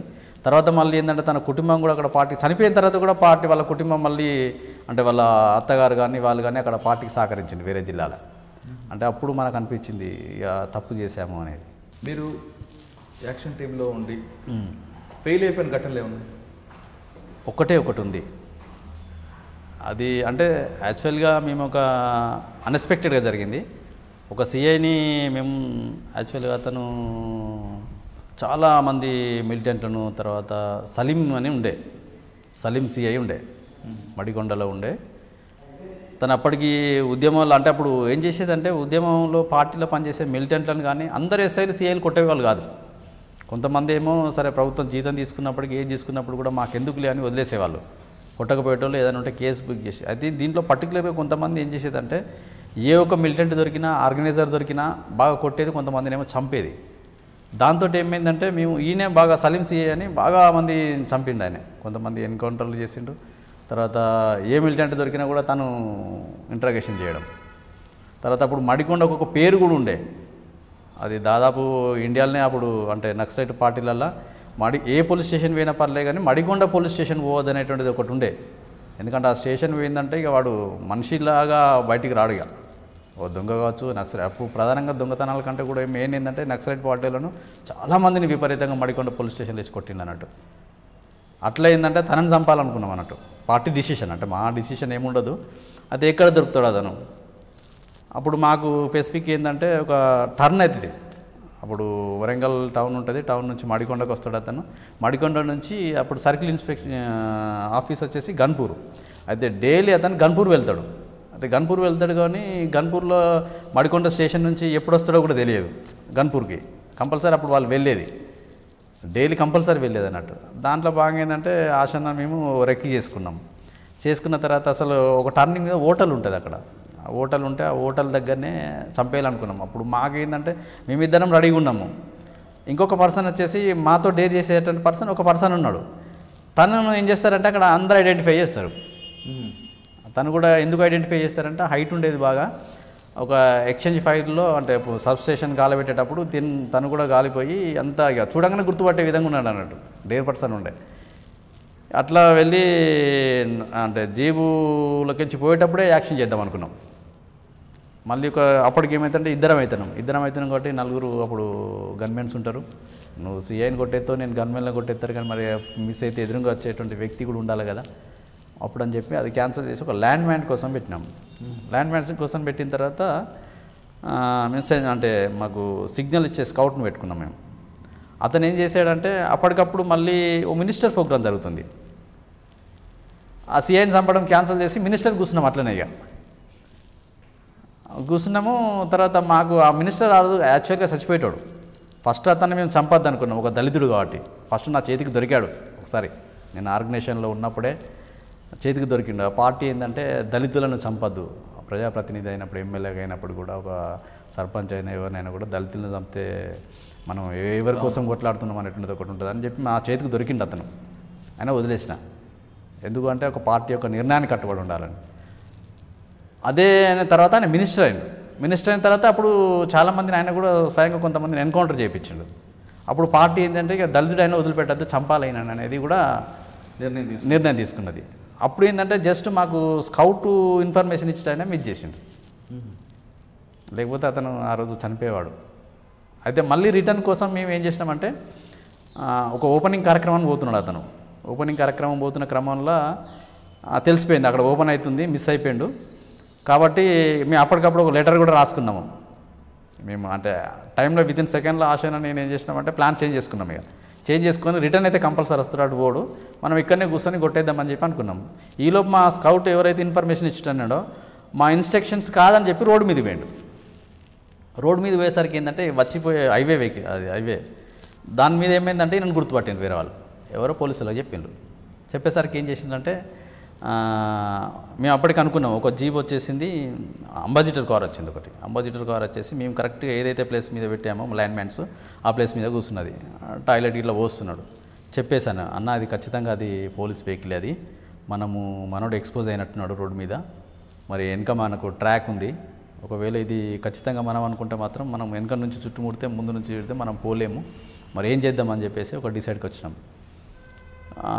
ఇంతలో మాట్లాడుకున్న క్రమంలో పోలీస్ జీప్ వచ్చింది. అయితే మేము అనుకునేది అంటే పోలీసు వాళ్ళని చంపద్దు అని చెప్పి మాకు చంపే అవకాశం ఉండే. చంపే అవకాశం ఉన్నప్పుడు ఏంటంటే మేము దాన్ని విత్డ్రా చేసుకొని అక్కడి నుంచి మేము వెళ్ళిపోయినాం. ఇక తర్వాత ఏంటంటే మళ్ళీ వాళ్ళ కరెక్ట్ ఇన్ఫర్మేషన్ ఉన్నది కాబట్టి వాళ్ళు ఏం చేసిందంటే మళ్ళీ చెక్ చేసి దాన్ని బయటికి తీసిండ్రు. మేము జస్ట్ చూస్తుండగానే తీసిండ్రు అది. అప్పుడు కనుక మేము చేస్తే ఒక 10 మంది పోలీసులు చచ్చిపెట్టారు. కానీ వాళ్ళంతా మనకు ఘటనలో మీరు ఆశన దగ్గర ఇద్దరే ఉన్నాం చూడలేదు. మనం చూడలేదు అంటే మేము అప్పటికి ఏంటంటే మేము వేరే రూట్లో నుంచి రోడ్డుకి అవతల సైడ్ పోయినాం. ఇటు సైడ్ ఉన్న వాళ్ళం ఏం చేసినామంటే అవతల సైడ్ వెళ్ళి ఒక చెట్టు ఉంటుంది, ఆ చెట్టు సాటి నుంచి చూస్తున్నాం మేము వీళ్ళు ఏం చేస్తారా అని. చూసుకుంటూ వెళ్ళినాం తప్ప మళ్ళీ అది ఎక్స్పోజ్ కాగానే చాలామంది వచ్చిండ్రు. కాకపోతే ఏంటంటే మేము అప్పుడు భయపడే వాళ్ళం కాదు.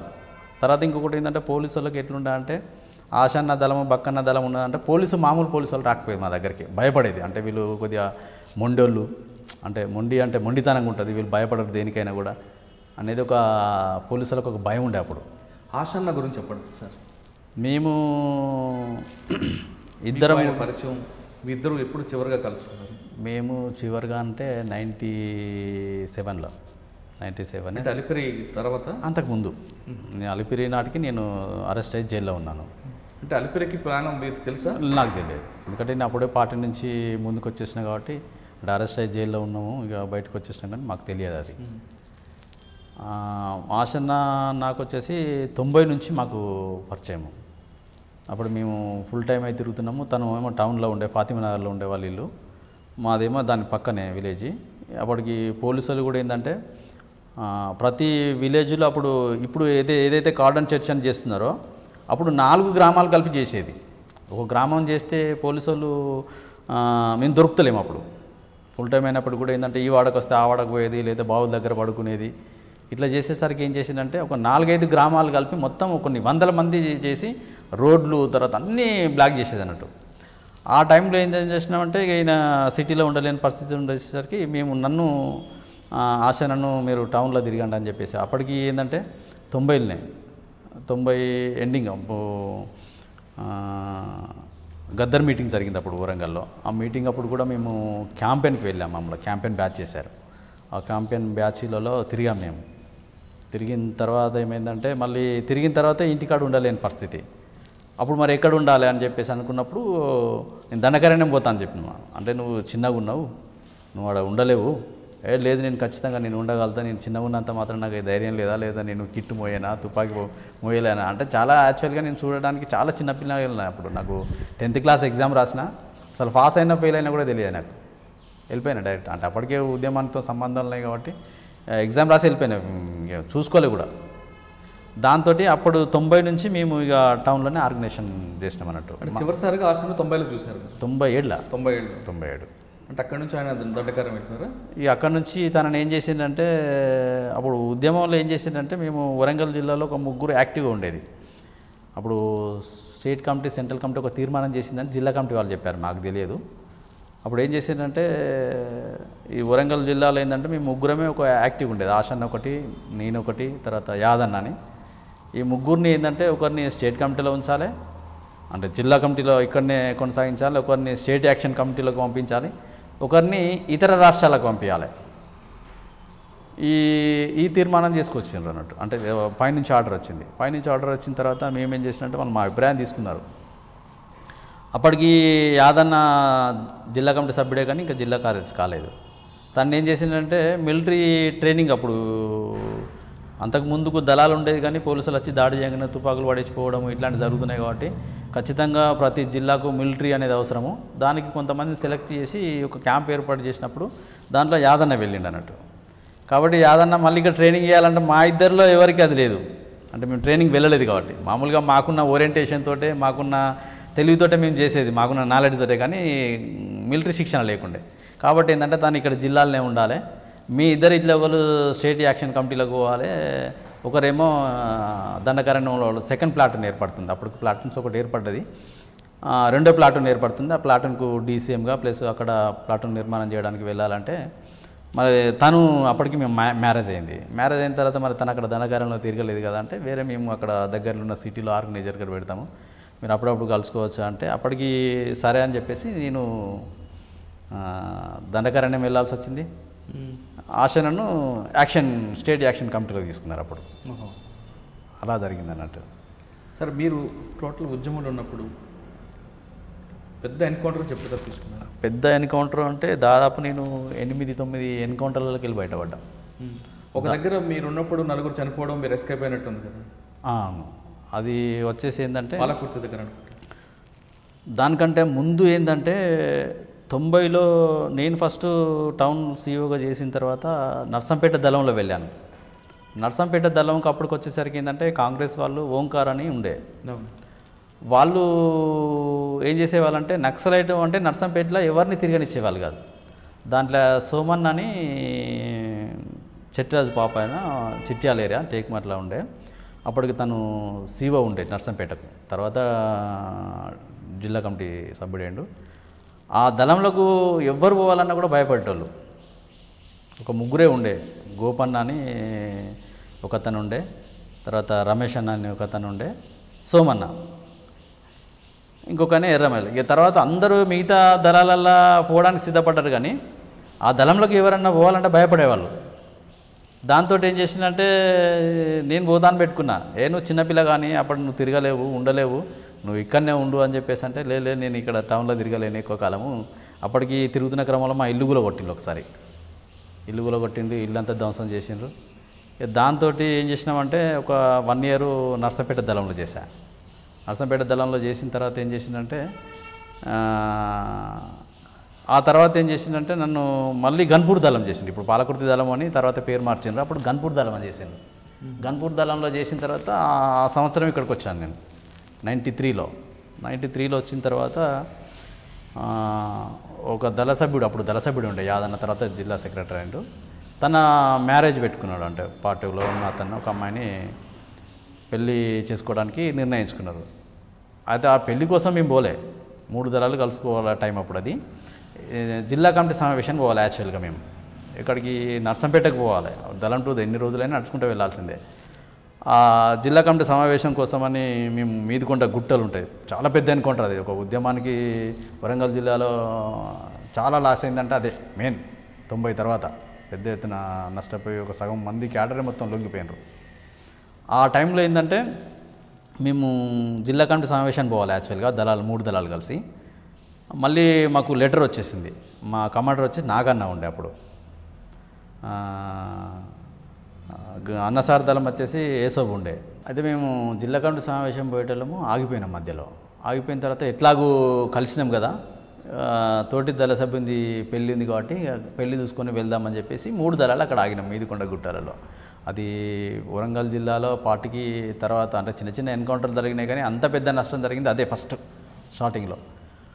అప్పుడు మేము 3 దళాలకు తెల్లవారు వస్తుంది, ఎటు పోలేని పరిస్థితి. వాళ్ళు ఆడ గుట్టల దగ్గరనే ఉంటాయి, మేము బావుల దగ్గర ఉన్నాము. అప్పటికి టార్చ్ లైట్ పట్టుకొని తిరుగుతూ ఉన్నారు. అంటే మేము అప్పుడు ఏంటంటే షికారు చేసేవాళ్ళు ఉండే, ఇది అడవి జంతువులను. అయితే వాళ్ళు కుందేళ్ళ కోసమని ఇట్లా షికారు చేసేవాళ్ళు ఉండే, వాళ్ళు కావచ్చు అనుకున్నాం మేము. అని చెప్పేసి మేము వాళ్ళని పట్టించుకోకుండా పోయి పెద్ద గుట్ట ఉంటుంది, ఇక తెల్లవారంగా మేము పోయి కింద ఆగినాము. ఆ 3 దళాలు కలుసుకున్నాం. అప్పటికి కలుసుకున్న తర్వాత నైటు ఆశననే సెంటర్ ఉన్నాడు అప్పుడు. కలుసుకోగానే ఆశన్న సెంట్రీ ఉన్నాడు, తన సెంట్రీ మారుతూ నేను సెంట్రీలోకి ఎక్కాలి. మాది 2 వేర్వేరు దళాలు అయినప్పటికీ కూడా కలుసుకున్న తర్వాత అప్పటి వరకు కంటిన్యూగా ఎవరు చేసిందో మేము సెంట్రీ రాసుకోవాలి. సరే ఇప్పుడు ఎవరైతే చేస్తే అనుకొని తన దళం నుంచి వాళ్ళ ఏరియా కాబట్టి ఫస్ట్ తన దళ సభ్యుడే అప్పటికి దళంలో సెంట్రీ ఆయనకే పడ్డది. తర్వాత నన్ను లేపేసరికి మేము చేంజ్ అవుతున్నాం. అప్పటికి తెల్లారి గట్ల 5 అవుతుంది, 5 నుంచి 6 మధ్యలో అవుతుంది. చేంజ్ అవుతున్న క్రమంలో ఇట్లా వంగుకుంటూ వస్తున్నారు. అరే ఏంటి అడవి పందులు అనుకున్నాం ఫస్ట్. అడవి పందులు అయితే ఇట్లా ఎందుకు వస్తాయి, అవి ఊరుకొస్తాయి. కాదు కొద్దిగా పర్టికులర్ అని చెప్పేసి చూసినాం, మేము ఇద్దరమే చూసాం. ఫస్ట్ చూసిన తర్వాత ఇక ఫైరింగ్ ఓపెన్ చేసాం. మేమే ఫస్ట్ ఫైరింగ్ ఓపెన్ చేసిన తర్వాత ఆశను కూడా ఫైరింగ్ ఓపెన్ చేశాడు. ఈలోపు వాళ్ళు కొద్దిగా గందరగోళానికి గురయ్యారు. కానీ మేము ప్లేన్ ఉంటేనేమో చాలామంది తప్పించుకునే వాళ్ళం. తర్వాత ఏమైందంటే ఇక మాకు గుట్ట తప్ప వేరే గత్యంతరం లేదు. ముందు సైడు మొత్తము పోలీసు, వెనక సైడ్ మొత్తం గుట్ట. ఆ గుట్టే వెక్కిపోవాలంటే వీళ్ళు ఫైర్ చేస్తే మాకే తాకుతున్నాయి. అప్పుడు ఒక 3 దళ సభ్యులకు చనిపోయినారు. దాంట్లో అందరూ పారిపోయారు మా దళంలో ఉన్నటువంటి వాళ్ళు, ఒక 4 తప్ప. మేము 4 3 రోజులు ఆ గుట్టలలో సొరికెలలో పైన పోలీసులు, కింద మేము. వాటర్ లేదు, తిండి లేదు, ఏమీ లేదు. 3 రోజులు ఆ గుట్టలలోనే ఉన్నాం. సొరికెలలో ఉంటే బాంబులు వేసేవాళ్ళు, అంటే మేము వాళ్ళ లోపలనే ఉంటే చనిపోవాలనేది. అట్లా 2 రోజులు ఉన్నాం మేము. మా దగ్గర తూటాలు అయిపోయినాయి ఫైర్ చేయడానికి. నేను అప్పుడు దళ సభ్యున్నే. మా కమాండర్ ఏమో ఇంకో దిక్కు వాళ్ళ మీదకి ఎదురు దాడి చేసుకుంటూ తప్పించుకొని పోయిండు. అంటే అక్కడ చేసింది నాగన్న, ఏసోబు, తర్వాత నేను, ఇంకొక దళ సభ్యుడు తప్ప మిగతా వాళ్ళందరూ పోయిండు. అయ్యో. ఇక 2 రోజులు ఉన్నాం. అది పెద్ద ఎన్కౌంటర్. ఇక అప్పుడు ఆ దళం నుంచి పారిపోయేటువంటి వాళ్ళు కూడా ఏంటంటే తెల్లవారింది, మొత్తం కంప్లీట్ తెల్లవారింది. బయటికి వెళ్ళిపోతూ ఉంటే డ్రెస్సులలో ఉంటే ఎక్కడ చూసినా పోలీసే, కొన్ని వందల మంది పోలీసులు. ఒక దళ సభ్యురాలు అయితే దారుణమైన పరిస్థితి, మొత్తము యూనిఫామ్ ఉంటే తను ఇక చెప్పలేని బట్టలు మొత్తం విడిచేసి దన్న ఏం చేసిందంటే, మన డ్రెస్సులు ఉంటే ఏమవుతుంది పట్టేసి చంపేస్తారు. టక్కున ఏం చేసిందంటే తను వ్యవసాయ కూలీలు వచ్చారు. ఆ వ్యవసాయ కూలీలు వస్తే వాళ్ళ చీరలు ఇప్పి తను కట్టుకోవడానికి ముందు ఏంటంటే ఆ బట్టలు ఇప్పేసి చొప్పగుల్లో వచ్చింది. వచ్చిన తర్వాత మళ్ళీ కొద్దిగా పోలీసు వాళ్ళు అటు పోయిన తర్వాత వాళ్ళ డ్రెస్సులు ఇప్పించిస్తే తను కట్టుకొని మళ్ళీ బయటకు వచ్చేసింది. అది చాలా పెద్ద ఎన్కౌంటర్ అన్నట్టు. దాని తర్వాత దాని కంటిన్యూగా ఏమైందంటే నాగన్న అని మా కమాండర్ ఉండే కదా, తను వచ్చేసి ఏరియాకి వచ్చేసిండు. ఏరియాకి వచ్చేసిన తర్వాత ఏంటంటే అప్పటికే మా దళంలో అప్పుడు అంతకంటే ముందు ఒక అతను 91లోనే ఒక అతను దళ సభ్యుడు అరెస్ట్ అయినప్పుడు ఆయన ఏం చేసిందంటే ట్రీట్మెంట్ కోసమని హైదరాబాద్కు తప్పంచ పట్టుకొని వచ్చాడు. అది యాక్చువల్గా అతను పట్టుకొని రావాల్సిన అవసరం లేదు, కానీ ఏదో అప్పుడు పార్టీ ఇట్లా తీసుకున్నదో తెలియదు. అరెస్ట్ అయిన తర్వాత హైదరాబాద్ జైల్లో ఉండే తనను పోలీసు వాళ్ళు ఏం చేసినట్టే కోవర్ట్గా మార్చిండు. అప్పుడే తను ఏం చేసిందంటే మేము అప్పటికి అబ్జర్వేషన్ చేయకపోయేసరికి ఏం చేసినట్టే నాగన్నను నేనే మిగిలినాం. ఆశన్న ఒకటి ఇట్స్ వైపు నుంచి. అయితే అప్పుడు మాకు టౌన్ నుంచి కొద్దిగా పరిచయాలు ఉన్నాయి కాబట్టి మేము అంత చెదిరిపోయింది కదా, దళాలు కలుసుకునే పరిస్థితి లేదు. అప్పుడు అనుకోకుండా మళ్ళీ మేము ఆశన టౌన్లో మేము తిరిగినాం కాబట్టి అక్కడ కలుసుకోగలిగినాం. ఇక్కడ నుంచి పారిపోయిన వాళ్ళందరినీ మేము క్యాచ్ చేసి మళ్ళీ టౌన్లో పెట్టి మళ్ళీ దళంగా జిల్లా కమిటీకి అప్పచెప్పినాం మేము. ఈ చెప్తున్న క్రమంలో ఏంటంటే ఎవరైతే ఈ కోవర్ట్ ఉన్నాడో ఆ నాగన్నను పట్టించేసిండు. ఆయన చనిపోయిండు. ఆయన అసలు నేను తన్ని మళ్ళీ జిల్లా కమిటీ ఏం చేసిందంటే వెపన్ గీపన్ అక్కడనే వదిలేసి సివిల్ అయినా పర్లే అని తీసుకొని వచ్చేసి అని చెప్పేసి నన్ను పంపించిండ్రు ఇది ఫారెస్ట్ తీసుకెళ్ళాలని. నేను లెటర్ ఇచ్చేసి మళ్ళీ తీసుకెళ్దామన్న టైంలో ఈయన తీసుకురాలేదు. ఈలోపు అనుకోకుండా పోలీసు వాళ్ళు ఏం చేసిందంటే వేరొక అతను చనిపోతే దాని గురించి పంచనామా కోసం వచ్చిందని చెప్పి అన్నారు. అది ఇప్పటికి కూడా క్లారిటీ లేకుండే దాని మీద ఏందనేది కూడా. అంటే ఒక ఘటనలో 4 చనిపోయారు, ఒక ఎస్కేప్ అయింది నేను ఒక్కనే. అప్పుడు ఇదే కంటిన్యూలో ఏం జరిగిందంటే దళం మొత్తం డిస్టర్బెన్స్ అయిపోయింది. నేను ఒక్కడే మిగిలినాను. ఉన్న దళ సభ్యులందరూ సరెండర్ అయ్యారు. దీని తర్వాత ఏంటంటే మా కమాండర్గా శ్రీమన్నారాయణ వచ్చాడు. శ్రీమన్నారాయణ వచ్చిన తర్వాత తను ఆర్గనైజేషన్గా నేను బయటికి పోవాలన్నా అంటే మిలిటెంట్లను మాట్లాడాలి, క్యాడర్ను, తర్వాత తిండి తీసుకురావాలన్నా, అన్నం తీసుకురావాలన్నా, దళానికి బాట చూపించాలని నేను ఒక్కడే మిగిలిపోయినా. ఆ క్రమంలో ఏం చేసినామంటే ఐలో అనే ఒక విలేజ్ ఉండే. ఆ విలేజ్లో ఏం చేసినామంటే నేను దళమంతా ఒక దగ్గర మాకు ప్లేన్ అంటే చిన్న చిన్న ఊరేళ్ళల్లో తప్ప వేరే మొక్కజొన్న చేన్లు లేకపోతే మిరప తోటలల్లో ఇలానే ఉండేది అన్నట్టు. అయితే మేమంతా అక్కడ పొద్దున్న దాకా ఆగినాము. ఆ రైతు ఏం చేసిందంటే మేము మాకు యాక్చువల్ కూడా ఏంటంటే రైతుల సహకారం బాగుండే. మేము ఎక్కడ మాది మైదాన ప్రాంతమైన 20 మంది 30 మంది రైతులకు తక్కువ ఎవరు చూడకపోయేది మమ్మల్ని. అయినా కూడా మా ఇన్ఫర్మేషన్ ఇవ్వకపోయేది ఎవరికి కూడా. మేము ఎక్కడ ఆగినా కూడా చుట్టుపక్కల బావిలు అందరికీ తెలిసేది దళం వచ్చేసింది. కానీ ఎవరు కూడా మళ్ళీ మా దగ్గర ఉంచుకునేటోళ్ళం కాదు. అట్లా ఏమైందంటే ఆయనవోలు అనే గ్రామంలోకి నేను మిలిటెంట్లందరినీ మళ్ళీ సమావేశపరచడం కోసం నేను దళాన్ని 3 గంటల ప్రాంతంలో వదిలేసిన. సివిల్ అయ్యి ఊళ్ళోకి వెళ్ళిపోయి అన్నం తయారు చేయమని చెప్పేసి, తర్వాత వేరే ఒక మిలిటెంట్ని అక్కడ రమ్మని చెప్పినాం, వేరే ఊరు అతన్ని సాయంత్రం. ఇక నేను అక్కడ చెప్పేసి దళం దగ్గర నుంచి వెళ్ళిపోయినా. ఆ రైతు ఏం చేసిందంటే మొక్కజొన్న కంకులు కాల్చిండు. కాల్చిన తర్వాత వీళ్ళందరూ తిన్నారు. అప్పటికి ఏంటంటే ఈ పోలీస్ నిర్బంధం బాగా అయిపోయి వెపన్స్ చూటాలు సరిపోవట్లేదు. ఎక్కడైనా ఫైరింగ్ జరిగితే అప్పుడు 20, 10 ఇచ్చేది. ఒక ఏకే ఉన్న వాళ్ళకు 2 మ్యాగజైన్స్ తప్ప ఇంకా వేరే ఉండకపోయేది. దాంతో ఏంటంటే పోలీసుల దగ్గర 100 తూటాలు ఉండి మనకు సరిపోతలేవు. మరి తూటాలు మనం సమకూర్చుకోవాలంటే కష్టం కాబట్టి మీరు గ్రైనేడ్స్ ప్రతి ఒక్క దళ సభ్యుడు కట్టుకోవాలి, 2 గ్రైనేడ్స్ కట్టుకోవాలి అనేది ఒక పార్టీ ఆదేశాల ప్రకారంగా ప్రతి ఒక్కరికి 2 గ్రైనేడ్స్ అదనంగా తుపాకీతో పాటు. దాంట్లో ఏమైందంటే మాకున్న అదే టైంలో ఒక కొత్త దళ సభ్యుడు వచ్చిండు. ఇంకా నేను దళ సభ్యులకు అంటే కొద్దిగా నిర్బంధం పెరిగింది, జిల్లా కమిటీ తీర్మానం కాలేదు. అంటే ఎవరిని తీసుకోవాలన్నా జిల్లా కమిటీ తీర్మానం ప్రకారంగా. అయితే ఆయన ఇంటికాడ ఉండలేని పరిస్థితి కాబట్టి ఆయన ఏం చేసిందంటే మా దళంతో ఉన్నాడు. ఉన్న క్రమంలో ఈ కంకులన్నీ కాల్చిన తర్వాత ఏం చేసిందంటే వీళ్ళు తినేయన్ని తిన్నారు.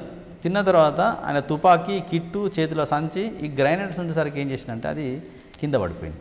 బండ ఉంటుంది, వీళ్ళు ఊరల నుంచి బయటకు వచ్చిన తర్వాత బండ ఉంటుంది. ఆ బండలో అప్పటికి నేను విలేజ్ నుంచి అన్నం చెప్పడానికి పోయినా కదా, నియరెస్ట్ ఒక 500 గజాల దూరంలో వచ్చిన దళానికి. ఒకసారి బ్లాంట్ అయ్యేసరికి పోలీసులు చుట్టుముట్టినని మళ్ళీ నేను బ్యాక్ ఉరికిన. ఒక 5 నిమిషాలు ఆగేసరికి అంటే కౌంటర్ ఫైరింగ్ వస్తుంది. అంటే పోలీసులు ఎక్కడైనా చుట్టుముడితే ఏంటంటే 1 సైడ్ ఉండదు, 2 సైడ్ నుంచి జరుగుతుంది దళం కాబట్టి. అట్లా ఏం చేసినామంటే మళ్ళీ నేను దళం దగ్గరికి వచ్చేసిన. దళం దగ్గర రాగానే ఏం చేసినంటే అందరు కుప్పగులు పడిపోయింది. ఒక్క దళ సభ్యుడు తప్ప ఎవరు లేరుగా. అప్పుడు మా దళంలో నేను శాఖ మెంబర్ని. అప్పుడు డిప్యూటీ కమాండర్ లక్ష్మకన్ ఉండే, కమాండర్ ఏమో శ్రీమన్నారాయణ ఉండే. శ్రీమన్నారాయణకి దెబ్బ తాకింది. ఇంకో దళ సభ్యుడు వాళ్ళు ఆయన భార్య మాధవ కానీ ఆమెకు దెబ్బ తాకింది. ఇలా ఇంకో దళ సభ్యుడు మొత్తంకి ఆయనకు సీరియస్గా గాయాలైనాయి. ఇక మిగిలింది ఒక్క సభ్యుడే, ఆయన వీళ్ళతో లేడు కాబట్టి ఆయనకు తాకలే, అంటే దూరం ఉన్నాడు కొంచెం. అదే దాంతో ఏమైందంటే నేను వచ్చేసరికి మొత్తం పడిపోయినరు. స్పాట్లో లక్ష్మక్క చనిపోయింది. చనిపోయిన తర్వాత ఉన్న వాళ్ళందరికీ బ్లీడింగ్ అయిపోతుంది. ఏం చేయాలన్నా తెలియక మళ్ళీ సోర్సెస్ లేదు, నేను ఒక్కడే తప్ప. ఇక మళ్ళీ ఎవరిని ఈ దళ సభ్యుని పంపిద్దామంటే ఈయన కొత్త ఆయనే. మళ్ళీ నేను విలేజ్లోకి వెళ్ళి ఒక జీబుని మాట్లాడి ఇంకొక మిలిటెంట్కి అక్కడ నేను టైం పెట్టాను కాబట్టి అతను కూడా తీసుకొని వచ్చి అతనికి ఇన్స్ట్రక్షన్స్ ఇచ్చాను అన్నట్టు. ఇక నువ్వు వీళ్ళందరినీ తీసుకొని ఆ జీప్ తీసుకొచ్చి నువ్వు వీళ్ళను తీసుకొని హాస్పిటల్ తీసుకుపో, ఎవరి దగ్గర తీసుకుపోవాలని కూడా చెప్పాము. మనకు అంటే టెక్నికల్స్ కొన్ని కాబట్టి ఏంటంటే చెప్పిన తర్వాత తను జీప్లో తీసుకొని ఐనోల్ నుంచి వర్ధనపేట పోయింది. హైవే రోడ్ నుంచి పోవాల్సింది, ఇక వేరే దారి లేదు. అది వర్ధనపేట పోగానే ఏమైందంటే జీప్ ఖరాబ్ అయింది నైట్లో. ఆ నైట్లే ఖరాబ్ అయిన తర్వాత వాళ్ళని ఏం చేయాలి, మళ్ళీ డ్రెస్లో ఉన్నారు, మళ్ళీ సివిల్ డ్రెస్ కూడా లేదు. మళ్ళీ వేరే తనకు కొంత ఆ ఏరియా మీద పట్టుంది, అతని ఆ ఏరియానే కాబట్టి మళ్ళీ ఇంకో జీప్ మాట్లాడి అందులో వేసిన తర్వాత మార్గ మధ్యలో పోయేసరికి తెల్లవారింది. తెల్లవారేసరికి ఏం చేయాలని అర్థం కాలేదు తనకి. హాస్పిటల్ పోలేని పరిస్థితి. జీప్ అతను రానని మొండికేసిండు. ఇంకొక జీప్ అతను మళ్ళీ ఏం చేసిందంటే తన వ్యక్తిగతంగా అంటే తన నిర్ణయం తీసుకొని, కమాండర్ కొద్దిగా మంచిగా ఉన్నాడు, తను ఏం చేసిందంటే ఒక తోటలు ఉందామని చెప్పి రోడ్డు కానుకొని ఉన్న తోటలో ఉండేసింది. వీళ్ళు హైవే రోడ్డు కానుకునే తోటలనే ఉన్నారు ఏమన్నా కానీ అని. అప్పటికి మా దగ్గర ఒక దళ సభ్యురాలు చనిపోయింది. ఆడ వీళ్ళతో పోయిన దళ సభ్యుడు కూడా చచ్చిపోతే ఆ తోటలనే పాతి పెట్టిళ్ళు. అంటే మేము తర్వాత అడిగినాం, మరి అతన్ని ఏం చేశారు మీరు అంటే, ఇక మనం అక్కడ పోయి చేయలేని పరిస్థితి. వెంటనే ఏం చేసినామంటే ఈ దళ సభ్యురాలని ఈ డిప్యూటీ కమాండర్ లక్ష్మకన్ మేము వాళ్ళ ఇంటికి అప్పచెప్పలేని పరిస్థితి. ఎందుకు అంటే నిర్బంధం. ఈమెకు బాంబు వేలింది చనిపోయిందని తెలిస్తే మొత్తం హాస్పిటల్లో చుట్టూ ఎంక్వైరీ చేస్తారు, మిగతా వాళ్ళ ప్రాణాలకు ప్రమాదం అవుతుంది అని చెప్పేసి మేము ఆ రాత్రి ఎడ్ల బండిలో కట్టుకొని తీసుకెళ్ళాం. ఆ దళ సభ్యుడు నేను ఇద్దరం కలిసి బీరన్న అని మొగుల్చేర్లో ఉండే అతను నేను కలిసి ఏం చేసినామంటే ఎడ్ల బండిలో కట్టుకొని కిట్లు, తుపాకులు తర్వాత తీసుకొని వెళ్ళి ఇంకొక విలేజ్ పక్కకు పోయిన తర్వాత అక్కడ రైతు ఏం చేసిందంటే మమ్మల్ని అందరం చూసి ఒక పార అడిగినాం మేము, గడ్డపార పార. ఇప్పుడు మనం పాతి పెట్టాలి కదా, ఏం చేయలేము, ఎవరిని పిలవలేము, కుటుంబానికి అప్పచెప్పలేము.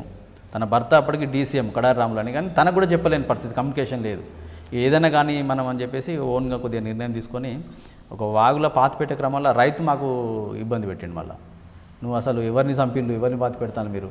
అరే మేము పర్సన్ అయినా మరి ఈయనకెట్లా తెలుసు? ఆహా ఈయన ఏదో ఉత్త క్యాజువల్గా అంటున్నాడు, అట్లా కాదు మాది వేరే ఒక సామాన్ ఉన్నది, ఇక్కడ దాచుకుంటాం మేము, నీకేం ఇబ్బంది లేదా అంటే ఇక మేము అతను మాయబడి వస్తున్నాడు. ఇక ఉన్న ఇద్దరిలో ఏం చేసినామంటే లోతు తవ్వి పెట్టాలి కదా. తను కొద్దిసేపు రైతు దగ్గర ఉంటే నేను పోయి తవ్వడం, నేను కొద్దిసేపు తవ్వితే తను ఇట్లా చేసిన తర్వాత ఏమైందంటే ఇక అయిపోయింది. ఈలోపు ఈ శ్రీమన్నారాయణ ట్రీట్మెంట్ అంతా అయిపోయి మా దళం దగ్గరికి వచ్చే ముందు ఆయన పార్టీ ఇన్స్ట్రక్షన్లు కాకుండా వ్యక్తిగతంగా ఒకరిని కలుద్దామని పోయేసరికి వాళ్ళు ఇన్ఫర్మేషన్ ఇచ్చి పట్టించాం. తనని తీసుకొచ్చి జనగాం దగ్గరనే ఒక పెంబర్తి దగ్గర చంపేశారు. దీని తర్వాత ఏంటంటే మేము ఇద్దరమే ఉన్నాం కాబట్టి మాకు ఇప్పుడు వీళ్ళని తీసుకుపోయినా మిలిటెంట్ ఉన్నాడు కదా, తనను కూడా మేము మాతో ఉంచుకున్నాం. ఎందుకంటే మళ్ళీ నువ్వు పోయి వాళ్ళు మా దగ్గర రాకముందుకు మళ్ళీ నువ్వు ఎక్కడున్నారో చెప్తే ఇబ్బంది అవుతుంది అని మాతోనే ఉంచుకున్న తర్వాత ఏమైందంటే ఈ ఎట్లా ఎన్కౌంటర్ చేసిండ్రు, ఇది శ్రీమన్నారాయణ దొరికి ఎన్కౌంటర్ చేసిండ్రు. చేసిన తర్వాత అప్పుడు మేము ఏదో ఒకటి నిరసనగా యాక్షన్ చేయాలి. అంటే ఈ దగ్గరలో ఏమున్నది పాలకుర్తిలో అప్పుడు ఎంఆర్ఓ ఆఫీస్ ఉండే, అంటే అప్పుడు ప్రభుత్వ ఆస్తులను ఎందుకు ధ్వంసం చేయాలంటే నిరసన కోసమే. అలా భాగంగా ఏం చేసినామంటే మేము ఆ 20 అనే ఒక గ్రామాన్ని ఎంచుకున్నాం మేము, ఆ దగ్గరలో ఉన్నటువంటి వాటిల్లో ఒక మిలిటెంట్ కలిశాడు. మరి ఇట్లా మనము సాయంత్రం చేద్దాము అని చెప్పేసి మరి ఎక్కడ ఉందాం ఏంది ఉన్నదే సెంట్రీ, బయట ఎక్కడ ఉన్నా కూడా సెంట్రీ ఉండాలి, ముగ్గురమే కాబట్టి ఈ సెంట్రీ చేయాలంటే కష్టం. మరి ఎక్కడైనా మనం ఉందామా అంటే ఏం చేసిందంటే ఒక దగ్గర ఉంచుదామని చెప్పి తీసుకుపోయి అక్కడ ఉంచిండు. తను ఎప్పుడో పోలీసులకు పోయిండంటే ఆ విషయం మనకు తెలియదు. అయితే మేమేం చేసినంటే ఆయన అక్కడ ఉంచుదాం ఇక్కడ ఉంచుదామంటే సరే మేము ఉంటాం లేదని మేము ఎక్కడొక దగ్గర ఉంటాము, నువ్వేం చేయంటే సాయంత్రం వరకు నువ్వు పాలకుర్తికి వెళ్ళి ఒక 10-15 లీటర్ల డీజిల్ పెట్రోల్ తీసుకొని వచ్చేస్తే, ఎందుకంటే మన శ్రీమన్నారాయణ చనిపోయిండు, మన కమాండర్ చనిపోయిండు, దాన్ని నిరసనగా ఇప్పుడు మనం దూరం వెళ్ళి ఎక్కడ చేయాలని కూడా కష్టం ఉంది, మన దళం కాబట్టి ఖచ్చితంగా మనం ఏదో ఒకటి చేయాలి మనం అని చెప్పేసి మేము ఆయనను పంపిస్తే ఆయన సాయంత్రం తేలేదు. సాయంత్రం యాక్షన్ చేద్దాం అనుకున్నది ఫెయిల్ అయింది. మళ్ళీ తెల్లారి ఏం చేసినామంటే మళ్ళీ ఎక్కడ పోయి చేయాలన్నా కూడా కష్టమే. ఆయన ఏదో కారణం చెప్పిండు, కారణం చెప్తే మేము సరేలేని నమ్మేసినాం మనం. తర్వాత ఈ ఎన్కౌంటర్ అయిన తర్వాత అతను ఇన్ఫార్మర్గా మారిండని తెలిసింది. అప్పుడు మళ్ళీ తెల్లారి రోజు ఏం చేసినామంటే సరే ఇవాళ ఎట్లా మిస్ అయిపోయింది కదా, నైట్ మనం బయట ఉండలేము, నిన్ననే బయట ఉంటే ఇబ్బంది అయింది అని చెప్పేసి ఏదైనా ఒక ఇంట్లో ఉంచంటే ఒకరి రైతు ఇంట్లో ఉంచిండ్రు. ఆ రైతు ఇంట్లో ఎందుకు ఉంచిందంటే వాళ్ళు ఏదో సమస్య ఉన్నదట, ఎప్పటి నుంచో చెప్తున్నాడు వాళ్ళ సమస్యను సాల్వ్ చేయాలి, మాట్లాడాలంటే భార్యాభర్తల పంచాయతీలో భార్య రావట్లేదు, మీరిద్దరు అంటే వాళ్ళని భార్యని కౌన్సిలింగ్ ఇచ్చి మాట్లాడితే వస్తుంది అని చెప్పి అంటే సరే వాళ్ళ సమస్య కూడా మాట్లాడినట్టుంటుంది, ఎప్పుడు అంతకుముందు నుంచి చెప్తున్నాడు కానీ మనం పట్టించుకోలేదు. ఆ విధంగా రైతు ఇంట్లోకి వెళ్ళారు. రైతు ఇంట్లోకి వెళ్ళిన తర్వాత ఏంటంటే పొద్దున మంచిగా ఉన్నాము. మధ్యాహ్నం ఈయన ఏం చేసిందంటే అతను ఆ ఊళ్ళో ఇతను పోకుండా వేరే ఒక అతనికి ఇన్ఫర్మేషన్ ఇస్తే ఆయన డైరెక్ట్ వరంగల్ పోయి పోలీసులకు చెప్పిన తర్వాత అప్పుడు ఓఎస్డీ ఎవరు ఉండే అంటే ఉమేష్ చంద్ర ఉండే. అప్పుడు ఈ గ్రేహండ్స్ దళాల కంటే ముందు కూడా ఏంటంటే బ్లాక్ కమాండో ఫోర్స్ అని చెప్పి ఒక సపరేట్ శిక్షణ ఎస్ఎస్ ఫోర్స్ అని ఒక ఫోర్స్ జిల్లా సపరేట్ నక్సలైట్ల కోసం అనేది ఒక స్పెషల్ పార్టీ. అప్పుడు ఈ సపరేట్ వాళ్ళ శిక్షణ ఇచ్చిండు, ఈ మామూలు పోలీసులు అయితే దళాల మీద అటాక్ చేయలేకపోతున్నాయని చెప్పేసి. ఆ కొత్తగా తయారైనటువంటి టీం ఏంటంటే మేము మధ్యాహ్నం 3 అయింది, పొద్దున ఉన్నాము, మధ్యాహ్నం 3 అయింది. 3 గంటలకు ఏం చేసిందంటే ఒక పోలీస్ జీప్ వచ్చేసింది ఊళ్ళోకి. జీప్ వచ్చేసిందంటే ఊరవతలకి వెళ్ళిపోయింది. అతన్ని మళ్ళీ మనకి ఇంట్లో ఉంచిన మిలిటెంట్ చెప్పలే, ఆ రైతు చెప్పిండు. రైతు ఏం చేసిందంటే తను బావి కాడికి పోయి వస్తున్న క్రమంలో ఇంట్లోకి వచ్చేసి అన్న ఇట్లా పోలీసు వాళ్ళు వచ్చిండ్రు అంటే మరి ఊళ్ళోనే ఉన్నారా బయటికి వెళ్ళిపోయారా అని చెప్పి అన్న తర్వాత లేదు బయటికి వెళ్ళిపోయినంటే అప్పుడు ఆ విలేజ్లో మనకు మంచి పట్టు ఉండే, అంటే అందరు సహకరించేది. ఎవరది? ఈరవెన్ను అనే గ్రామం. ఆ గ్రామంలో ఏంటంటే మనకు ఎక్కడైనా కూడా రైతులు ఎవరు కూడా మనకు ఎప్పుడు అది చేయలేదు కాబట్టి ఏంటంటే ఈ ఇన్సిడెంట్ జరిగింది కాబట్టి కమాండర్ చనిపోయింది కాబట్టి ఇట్లా తిరుగుతూ ఉంటారు ఏదో ఒకటి జరుగుతుంది, ఊళ్ళో వెళ్ళిపోయింది కదా అని చెప్పేసి మేము ఉన్న తర్వాత ఏంటంటే సాయంత్రం 5 అవుతుంది. 5-6 మధ్యలో ఏం చేసిందంటే మన దగ్గర ఎవరైతే ఈ మిలిటెంట్ మనలో వెళ్ళి ఉంచిండో వాళ్ళ అన్న వచ్చేసి తమ్ముడు అంటే అన్న ఇంకా రాలేదు, మరి డీజిల్కి ఇట్లా తీసుకురాలేదు, పోయింట్ వస్తారు కావచ్చు అంటే సరే మనం ఇప్పుడు ఊళ్ళోకి పోలీసులు వచ్చిందని తెలిసింది కదా, బయటికి వెళ్దాం, మనము బయటనే తిందాము అని చెప్పేసి మేము అన్నాను. అంటే అప్పటికి వీళ్ళు ప్లాన్ ఉన్నా మాకు తెలియదు. అదే లేదు అన్న తమ్ముడు వచ్చేసరికి కొద్దిగా టైం పడుతుంది మీరు ఉండండి అని చెప్పి మాకు పల్లికాయలు తీసుకొచ్చి ఇచ్చిండు. పల్లికాయలు తీసుకొచ్చి ఇచ్చిన తర్వాత మేము సరే తింటున్నాం. అప్పటికి ఏమనుకున్నామంటే ఇక సర్లే 10 నిమిషాలకు మళ్ళీ అన్నాన్ని బయటకు తీసుకెళ్ళి ఎందుకు వెళ్ళాలి అని చెప్పేసి మేము తింటున్నాము. కొద్దిగా 6 అవుతుంది. అప్పుడు 6 అవుతున్న క్రమంలో ఇక మళ్ళీ ఊళ్ళో పోలీసు వాళ్ళు వచ్చింది మాకు తెలియదు. మళ్ళీ ఫస్ట్ వచ్చి వెళ్ళిపోయినారు, రెండోసారి వచ్చింది మాకు తెలియదు. తెలియక ఏం చేసినామంటే ఇక మేము ఇంట్లో ఉన్న ఏదైతే ఇంట్లో ఉన్నామో సపరేట్ ఉంటుంది అన్నట్టు, మేము ఉండే రూమ్ సపరేట్ ఉంటుంది, 3 రూమ్లు ఉంటాయి అన్నట్టు. ఈ 3 రూమ్లోకి వెళ్ళి మధ్యలో రూమ్లోకి వచ్చేసిండు పోలీసు వాళ్ళు ఆల్రెడీ డైరెక్ట్ లోపలికి వచ్చిండు. అప్పటికి దాదాపు ఒక 300-400 మంది పోలీసులు ఊరు మొత్తం చుట్టుముట్టిండు, మేము ఉన్న ఇల్లు కూడా చుట్టుముట్టిండు. అప్పుడు ఏమైందంటే ఈ రైతులు ఎవరైతే మనం మీ ఇంట్లో ఉన్నామో వాళ్ళని ఏం చేసిందంటే బయటికి తీసుకెళ్ళడం కోసం వచ్చింది, లేకపోతే మాకు తెలియకపోవు. ఇప్పుడు మా దగ్గర ఎవరైతే మిలిటెంట్ ఆయన వచ్చిండో నేను తమ్ముని తీసుకొస్తా అని చెప్పి ఆయన వెళ్ళిపోయింది. ఇక మళ్ళీ రాలే. పోలీసు వాళ్ళు ఏం చేసిందంటే ఈ ఇంటి ఓనర్స్ను బయటికి తీసుకెళ్తున్న క్రమంలో నేను టక్కున చూసిన తర్వాత అప్పటికి మాకు ఒక సంఘటన గుర్తుండే. ఇప్పుడు నిజామాబాద్లో ఒక ఎన్కౌంటర్ జరిగింది. అప్పుడు ఒక ఇట్లనే ఊర్లో ఉన్నటువంటి ఒక ఇల్లును చుట్టుముట్టితే దళం మొత్తం చనిపోయి ఒక్కడే ఒక వారం రోజుల దాకా పోలీసులు అతను ఫైటింగ్ చేసి పెంట బొందలో దాచుకున్నాడు. అది మాకు అంటే దళాలకు చెప్తారన్నట్టు, ఎందుకు అంటే ఎట్లా తప్పించుకోవాలి. ఆ టక్న గుర్తొచ్చేసి ఏంటంటే వితిన్ ఫ్యాక్షన్ ఆఫ్ సెకండ్లో మనం బయటపడాలి, లేకపోతే మనం తప్పుకోలేము అనేసి ఏం చేసినట్టు నాతో ఉన్న దళ సభ్యులకు ఏం చేసినామంటే మనం ఇమీడియట్గా 5 మినిట్స్లో వాళ్ళు కౌంటర్ ఫైర్ చేయకముందుకు మనం ఫైరింగ్ మొదలు పెట్టాలి. నేను ముందుంటా, మీరు వెనక రండి, మీరు భయపడాల్సిన అవసరం లేదని చెప్పేసి డోర్ ఓపెన్ చేసేసి ఏకతను డైరెక్ట్ వాళ్ళకంటే ముందే ఫైరింగ్ కొట్టేసిన తర్వాత నేనేం చేసిందంటే అదే స్పీడ్లో చుట్టూ కాంపౌండ్ ఉంటుంది, ఆ కాంపౌండ్ జంప్ చేసి బయట దునికాను. అప్పటికి ఏంటంటే మాకు ఒక ట్రైనింగ్ ఉండే, అప్పుడు మేము స్పెషల్గా ఒక ట్రైనింగ్ చేసాము. దాంట్లో ఏంటంటే 5-6 ఫీట్ల గోడను ఈజీగా దునికిపోయేది నేను. మాకు అప్పుడు పోలీసు యాక్షన్ సంబంధించిన ఒకటి ట్రైనింగ్ ఇచ్చింది కాబట్టి ఆ ట్రైనింగ్లో అది మాకు అప్పుడు ఉపయోగపడ్డది నాకు. దాని తర్వాత ఏంటంటే జంప్ చేసి బయట వీళ్ళు ఫైరింగ్ ఓపెన్ కాగానే నాతో ఉన్న వాళ్ళు కూడా ఎంబడే వస్తే అయిపోయేది. వీళ్ళు ఏం చేసిండ్రు, మళ్ళీ రూమ్లో కురికిండ్రు. నేనేమో బయట దునికేసి బయట నుంచి కూడా ఫైరింగ్ చేసుకుంటూ వెళ్ళిపోయినాం, వాళ్ళ మీదికెళ్ళి కొట్టుకుంటారు. అప్పటికి వాళ్ళ ఫైరింగ్ అయితేనేమో నేను బయటపడేవాడిని కాదుగా. నేను ఎప్పుడైతే ఫైరింగ్ ఓపెన్ చేశానో వాళ్ళంతా గందరగోళానికి గురై గెరిలలో ఒక ఉంది ఒక యుద్ధ తంత్రానికి సంబంధించినటువంటి ఏంటంటే ఎవరైతే ముందు అడ్వాన్స్గా ఫైర్ చేస్తారో అవతలి వాళ్ళు తొందరగా గందరగోళానికి గురవుతారు, ఎందుకంటే వాళ్ళు ప్లాన్డ్గా ఉండరు కాబట్టి. వాళ్ళు ప్లాన్డ్గా వచ్చినప్పుడు కూడా ఫస్ట్ మనం అనుకోకుండా చేసినాం కాబట్టి వాళ్ళు గందరగోళానికి గురై వాళ్ళు ఇంకా పూర్తిగా పొజిషన్ తీసుకోలే. దాంతో కొద్ది దూరం కూడా ఎంబడి పడ్డారు నా ఎంబడి. అప్పటికి చీకటి అయిపోయింది, ఇక చెప్పులు లేవు, ఆ రాత్రి అంతా తెల్లారి వరకు నడుచుకుంటూనే వెళ్ళిపోయినా. అట్లా ఏంటంటే అక్కడ మీరు మిస్ అయ్యారు, కానీ మిగతా 4 చనిపోయారు ఫైరింగ్లో. వాళ్ళు మనకు తెలిసిన రిపోర్ట్ ఏంటంటే దొరికినాక కూడా ప్రాణాలతో చంపేసిండ్రని. అంటే మేము సరెండర్ అయితే అక్కడ ఎస్కేప్ అయిన తర్వాత ఎస్కేప్ అయిపోయిన తర్వాత నేను దాదాపు ఒక 30 కిలోమీటర్లు నడిచాను. ఎక్కడ పోయినా నాకే తెలియదు. ఆ గందరగోళంలో నా ఎంబడి పడతానికి వచ్చి అనుకున్నా. ఇంకా నేను ఒకటే మిగిలిన ఎటు పోవాలన్నా తెలియదు. మళ్ళీ ఎక్కడికి వర్ధనపేటకు వచ్చేసాను నేను. ఇక్కడ ఫైరింగ్ జరిగితే వర్ధనపేటకు వచ్చిన ఒకటి ఏకే ఉంది, ఇక నా దగ్గర ఏం లేదు, చెప్పుల కాళ్ళు లేవులు, మొత్తం పుండ్లు రక్తాలు గారినాయి, ముండ్లన్నీ గుచ్చి ఇంత దొడ్డు వాసినాయి అవి. ఒక విలేజ్ ఉంటుంది ఆడ, ఆ విలేజ్ దగ్గర ఆగిన తర్వాత స్నానం చేసిన. యూనిఫామ్ ఉంది, యూనిఫామ్ వదిలేసేసి ఆ రైతును నాకు వచ్చే డ్రెస్ లేదు, ఒక లింగి అడుక్కున్న, ఒక అంగి చిన్న షార్ట్ దొరికింది, చిన్నపిల్లలైనా పర్లేదని చెప్పేసి అది తీసుకొని ఇంకొక విలేజ్కి వెళ్ళాను. అప్పటికి ఏంటంటే ఎన్కౌంటర్ జరిగిందని పొద్దురికి ఇష్యూ అయిపోయిన తర్వాత మనం ఇంకొక మిలిటెంట్కి వెళ్దామని వెళ్ళాను. అప్పుడు పోలీస్ వాళ్ళు ఏం చేసిందంటే తనను రమ్మని చెప్పిపోవడానికి ఆ మిలిటెంట్ దగ్గరికి వచ్చారు. నేను పోదామని నేను కొద్దిసేపు ఆగినా, మళ్ళీ ఆ విషయం తెలియదు నాకు. నేను ఆ మిలిటెంట్ దగ్గర పోగానే ఆయన బట్టలు వేసుకుంటారు. ఎటు పోతున్నావు అన్న అంటే ఇట్లా పోలీసులు రాత్రి ఎన్కౌంటర్ జరిగిందట కదా, నువ్వు తప్పించుకున్నావు అంటే అవునే, మరి ఎక్కడికి వెళ్తున్నావు అంటే సిఐ గారు రమ్మన్నారు, వెళ్తున్నా అన్నాడు. ఆయన అప్పటికి చాలాసార్లు పోలీస్ స్టేషన్కి వచ్చినా కూడా ఎప్పుడు కూడా మన ఇన్ఫర్మేషన్ ఇవ్వకపోయింది. మన దళం దగ్గర నుంచి కూడా కూడా పోలీస్ స్టేషన్ పోయినా ఆయన చాలాసార్లు.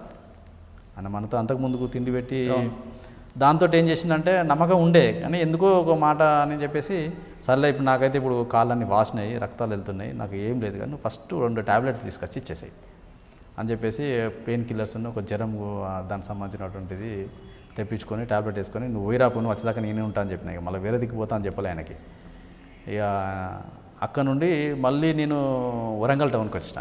ఒక్కడే ఉన్నాయి ఇక వరంగల్ టౌన్కి వచ్చేసి ఈ దళాలలో ఎక్కడ తిరగలేని పరిస్థితి, మొత్తం గాలిస్తాను అన్నట్టు. అప్పుడు మళ్ళీ టౌన్ ఆర్గనైజర్లకు కలిసి అక్కడ కొద్ది రోజుల నుంచి మళ్ళీ జిల్లా కమిటీ కలిశాను. ఈమె ఎప్పుడు కలిసారు? ఈమె వచ్చేసి నేను పాలకుర్తి దళంలో 93లో వచ్చాను.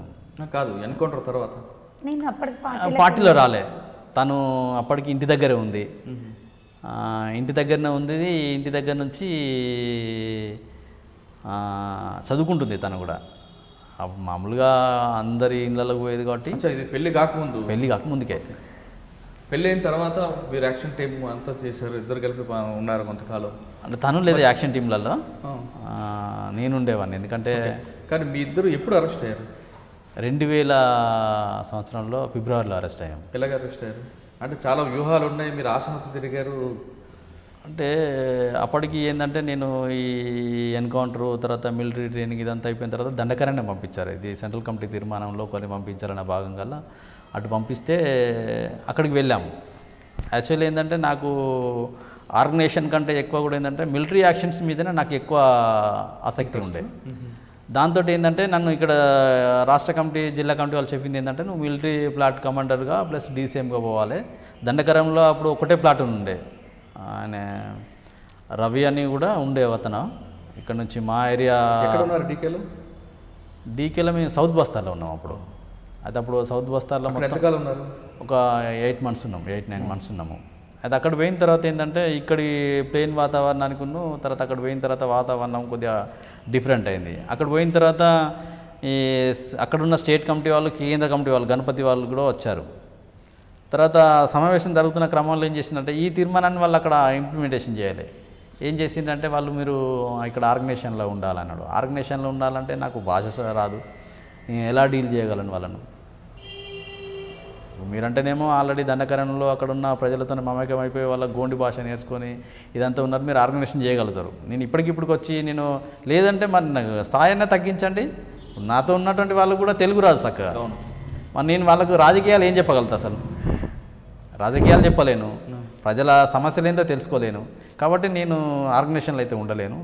ఏదైతే తీర్మానం మన ఆర్గనైజేషన్ అని చెప్తే నేను రాకపోయేవాడిని.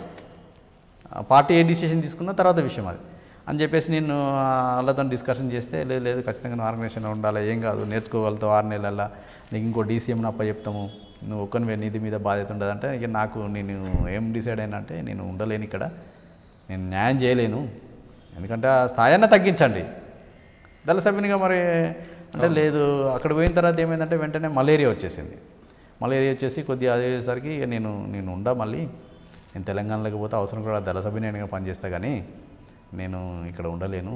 మరి అదే ముందు చెప్తే నేను రాకపోయేవాడిని కానీ వస్తున్నా రాను అంటే వెంటనే చెప్పి వచ్చేసారా? అంటే ఒక 8 నెలల తర్వాత తెలంగాణ వచ్చారు. తెలంగాణ వచ్చేసి పాలకుర్తి మళ్ళీ జిల్లా కమిటీ హ్యాండ్వర్లో ఉన్నాం. జిల్లా కమిటీ హ్యాండ్వర్లో ఉన్నాము. నా తర్వాత ఏసోబుని ఇక్కడ కమాండర్గా చేశారు.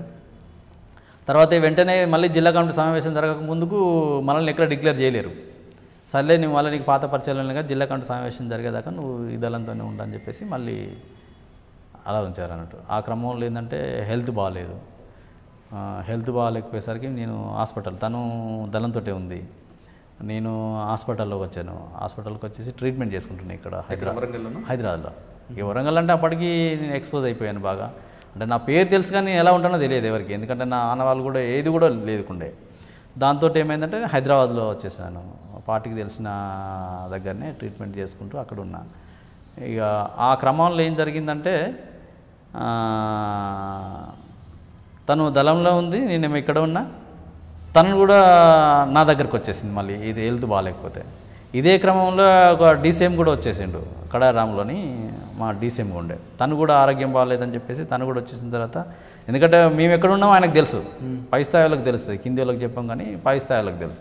తను తెలుసు కాబట్టి ఏం చేసిందంటే మా దగ్గరికి వచ్చేసిన తర్వాత ఏమన్నాడంటే సరెండర్ అయిదామన్నాడు. అంటే మన అన్న ఒక లక్ష్యం కోసం వచ్చినాం. ఈరోజు ఉద్యమంలో అంటే పార్టీలో చదువుకున్న వాళ్ళకు చదువుకోలేని వాళ్ళకు కొద్దిగా తేడా ఉంటుంది కావచ్చు. దాంతో వివిధ రంగాలలో మార్పు చెందాలే తప్ప మనం ఇంకో రంగంలో పోవాలి తప్ప సరెండర్ అనేది అవసరం లేదు. అంటే అప్పటికి తను కొద్దిగా చదువుకోలేదు కానీ రైతాంగం నుంచి వచ్చిన ఆయన కానీ మొదటి నుంచి పార్టీకి బీజం దళానికి నాయకత్వం వహించిన వ్యక్తి అంటే కడారాంలే. దాంతో ఏంటంటే పార్టీలో మిగతా డీసీఎంలు అందరూ కొద్దిగా చదువుకొని ఉండేసరికి దీనిని కొద్దిగా ఇంపీరియారిటీకి గురైపోయి ఇక అసలు నేను రాజకీయాలు చెప్పలేకపోతున్నా. అంటే ఉద్యమంలో వస్తున్న మార్పులు అంటే సరెండర్ అవుదాం అనుకున్నారా? ఆయన అయిదామన్నాడు. నేను కావద్దని చెప్పిన. ఎందుకంటే మన జీవితం లక్ష్యం అనేది మన మీద ఒక లక్ష్యం కోసం వచ్చినాం మనం, దానికోసమే మనం వెళ్ళాలి. కానీ సరెండర్ అయితే మనం ప్రతి ఒక్కరు సరెండర్ అయ్యే వాళ్ళందరినీ మనం పిలిచి వాళ్ళకు చెప్పినాం. సరెండర్ అయిన తర్వాత పోలీసులు ఎట్లా ఇబ్బంది పెడతారు. మరి సరెండర్ కాకుండా ఎవరు అరెస్ట్ చేయించారు అలాగే? అయితే ఈలోపు ఏం జరిగిందంటే తను డీసీఎం కూడా పార్టీ కాంటాక్ట్స్ అన్నీ మిస్ చేసుకుని ఫోన్ అని పెట్టుకుంటే మాకున్న కాంటాక్ట్స్తో ఏం చేసినామంటే ఇతను తీసుకుపోయి మళ్ళీ 7:30 దళం కప్ప చెప్పినాం. మళ్ళీ అప్పుడు ఈ లోకల్ దళము ఏపీటీలు చాలా లాంగ్ ఉన్నది, మరి అప్పటిదాకా నువ్వు ఉండాలంటే కష్టమవుతుంది అని చెప్పి ఈలోపు మాకు 7:30 దళంది వీళ్ళ చిన్న ఉంటాడు అతను మా దగ్గరికి వచ్చిపోయేవాడు. అప్పటికి ఏంటంటే కనుక్కుంటే ఏంటంటే దళం ఏపీటీ ఉందని ఇమీడియట్లీ ఏం చేసిన అంటే అతనితో మళ్ళీ దళంలోకి పంపించేసిన క్రమంలో తను మా దగ్గరికి వచ్చేసింది. మళ్ళీ వచ్చేసిన తర్వాత ఈలోపు మా దళంలో ఉండే ఒక 2-3 సభ్యులు సరెండర్ అయ్యారు. అయితే వాళ్ళకు యాక్చువల్గా ఏంటంటే మేము ఎక్కడ ఉంటామో తెలియదు, పలానాలో హ్యాండ్వర్లు ఉంటామని తెలుసు తప్ప ఎక్కడ ఉంటామో తెలియదు. దాంతో ఏం చేసినామంటే నా చుట్టాలంతా కూడా ఇక్కడ లేరు ఎవరు. అప్పటికి ఏంటంటే పార్టీ వీళ్ళ ఫ్యామిలీని మొత్తం కూడా పార్టీ కంట్రోల్ ఉండే విధంగా వేరే దగ్గర పెట్టింది, అంటే పార్టీకి ఎప్పుడన్నా షెల్టర్ ఇవ్వడం కోసమని. ఈలోపు మేము ఏం చేసినట్టు తన బంధువుల దగ్గర ఉంటే ఆ సభ్యుడు సరెండర్ ఏం చేసినంటే ఎక్కడున్నారో తెలియదు కానీ వాళ్ళ బంధువుల దగ్గర ఉన్నానని ఇన్ఫర్మేషన్ ఇచ్చిండు. అప్పుడు ఏంటంటే ఈ పేపర్ తప్ప ఈ సెల్ ఫోన్స్ ఇవన్నీ కమ్యూనికేషన్ లేదు. తన సరెండర్ అయిన విషయం కూడా మాకు తెలియదు. అప్పటికి మేము వచ్చి 10-15 రోజులు అవుతుంది. మేమేం చేసినామంటే మరి చాలా రోజులు అవుతుంది ఇక్కడ ఉండి మనము షిఫ్ట్ అవుతాము, ఎందుకంటే ఎవరన్నా తెలుస్తా మాకు డౌట్ తోటి అయినా కూడా అని ఇంకొక పార్టీకి సంబంధించినటువంటి షెల్టర్ అది దాంట్లోకి వెళ్ళిపోయిన తర్వాత అప్పుడు వీళ్ళ అన్నయ్య రూమ్లో ఉన్నాం కొద్ది రోజులు మేము హైదరాబాద్లో చింతల్ దగ్గర ఉంటే ఈ ఎక్స్పోజ్ అవుతుంది, చాలా రోజులు అవుతుంది మనం ఇక్కడ ఉండి, తర్వాత మళ్ళీ ఇబ్బంది అవుతుంది కాబట్టి ఏంటంటే తన రూమ్ కూడా చేంజ్ చేయించాలని మళ్ళీ నేను ఏం చేసినామంటే వేరే రూమ్ తీసుకుందాంపా అని చెప్పేసి నాచారం దగ్గర తనను వేరే దగ్గర ఉంచిన పార్టీకి సంబంధించినటువంటి ఇంకో వేరే షెల్టర్లో ఇంకో రూమ్ దగ్గరికి తీసుకుపోయిన తర్వాత ఆ ఓనర్ ఏం చేస్తున్నాడంటే జనగామ అతను తెలుసుకున్నాం ఎవరు మీది ఎక్కడ అయింది అంటే మాది జనగామే ఇట్లా అన్నాడు. సర్లే మనకు ఒకవేళ పార్టీ అని తెలిసినా కూడా నష్టమే ఉండదు, ఎందుకంటే జనగామ ప్రాంతం అంతా ఉద్యమ పార్టీ కాబట్టి పోలీసులకైతే చెప్పే ప్రసక్తి ఉండదు మరి అని చెప్పంటే నాది కొద్దిగా డోర్ పెట్టించిన తర్వాత మీరు రాండి అని చెప్పాను. నేను అప్పుడు వీళ్ళ అన్నయ్యని ఏం చేసిన అంటే నువ్వు ఇది అంతా రిపేర్ అయిన తర్వాత ఉండని చెప్పేసి నేను తన దగ్గరికి వచ్చేసినాం. మేమిద్దరు ఇక్కడ ఉన్నాం. అప్పటికి ఒక 4-5 రోజులు అయింది. 4-5 రోజులు అయిన తర్వాత మళ్ళీ ఎక్కువ కాలం ఇక్కడ ఉండలేము కదా, మా రూమ్ అది అయిపోయిందేమో నేను చూసేస్తాను ఉండని చెప్పేసి నేను ఈవినింగు ఆ రూమ్ దగ్గరకని వెళ్తున్నా. అప్పటికి ఏంటంటే ఇక్కడ హైదరాబాద్ టౌన్లో నేను ఒక కాలేజ్ చేస్తున్నట్టు ఒక ఐడెంటిటీ కార్డు సంపాదించాను. ఒక ఐడెంటిటీ కార్డు తీసుకున్నట్టు డౌట్ వస్తుందని చెప్పేసి మనకుండే షెల్టర్ అతను కూడా ఒక ఐడెంటిటీ కార్డు ఇప్పించింది స్టూడెంట్ అన్నట్టుగా. నేనేం చేసినంటే ఆ ఇంటికి పోతున్న క్రమంలో మేస్త్రి పని చేస్తున్నాడు, ఇంటి ఓనరు చూస్తున్నాడు కానీ సపోర్ట్ చేస్తలేడు. అప్పటికి నాచారము మల్లాపూర్ స్టేజ్ నుంచి ఇంటి దాకా పోలీసులు ఉన్నారు. ఆ విషయం మాకు అంటే వీళ్ళందరూ అరెస్ట్ చేసింది, వీళ్ళ అన్నను వీళ్ళ నాన్నను వీళ్ళ బంధువుల్ని వీళ్ళతో పాటు ఒక విలేకరిని కూడా అరెస్ట్ చేశారు. విలేకరు ఎవరు అంటే వీళ్ళ అన్న దోస్తు. అట్లా అందరినీ అరెస్ట్ చేసి మేము దొరకదాకా వదిలిపెట్టద్దని. అయితే వీళ్ళు ఏం చేసిందంటే కొంతమంది పోలీసు వాళ్ళు ఇప్పటికి మనం వారం రోజులు అవుతుంది వచ్చి వీళ్ళు వచ్చేటట్లేరు దొరకటట్లేరు రిటర్న్ పోదామని చెప్పి పోలీసు అంటే సెల్ ఫోన్స్ లేవు, ల్యాండ్ ఫోనే. అప్పుడు రిటర్న్ ఇక్కడికి వీళ్ళు బస్ స్టాండ్కి వచ్చి ఫోన్ చేద్దామని ఆ ఎస్ఐను మిగతా వాళ్ళు అక్కడ సంబంధిత స్టేషన్ చేద్దామని అందరూ వచ్చిండ్రు. ఒక 2 ఉన్నారు ఆడ. నేను పనిచేసేవాళ్ళు ఆడ మేస్త్రి ఇంటి పని చేస్తుంటే పనిచేసేవాళ్ళు కావచ్చు అనుకొని ఆ రూమ్లో గేట్లోకి ఎంటర్ అయినా. అప్పటికి ఇట్లానే ఒక కుర్చీ చేసుకొని ఉన్నాడు కానిస్టేబుల్, సివిల్లో ఉన్నాడు.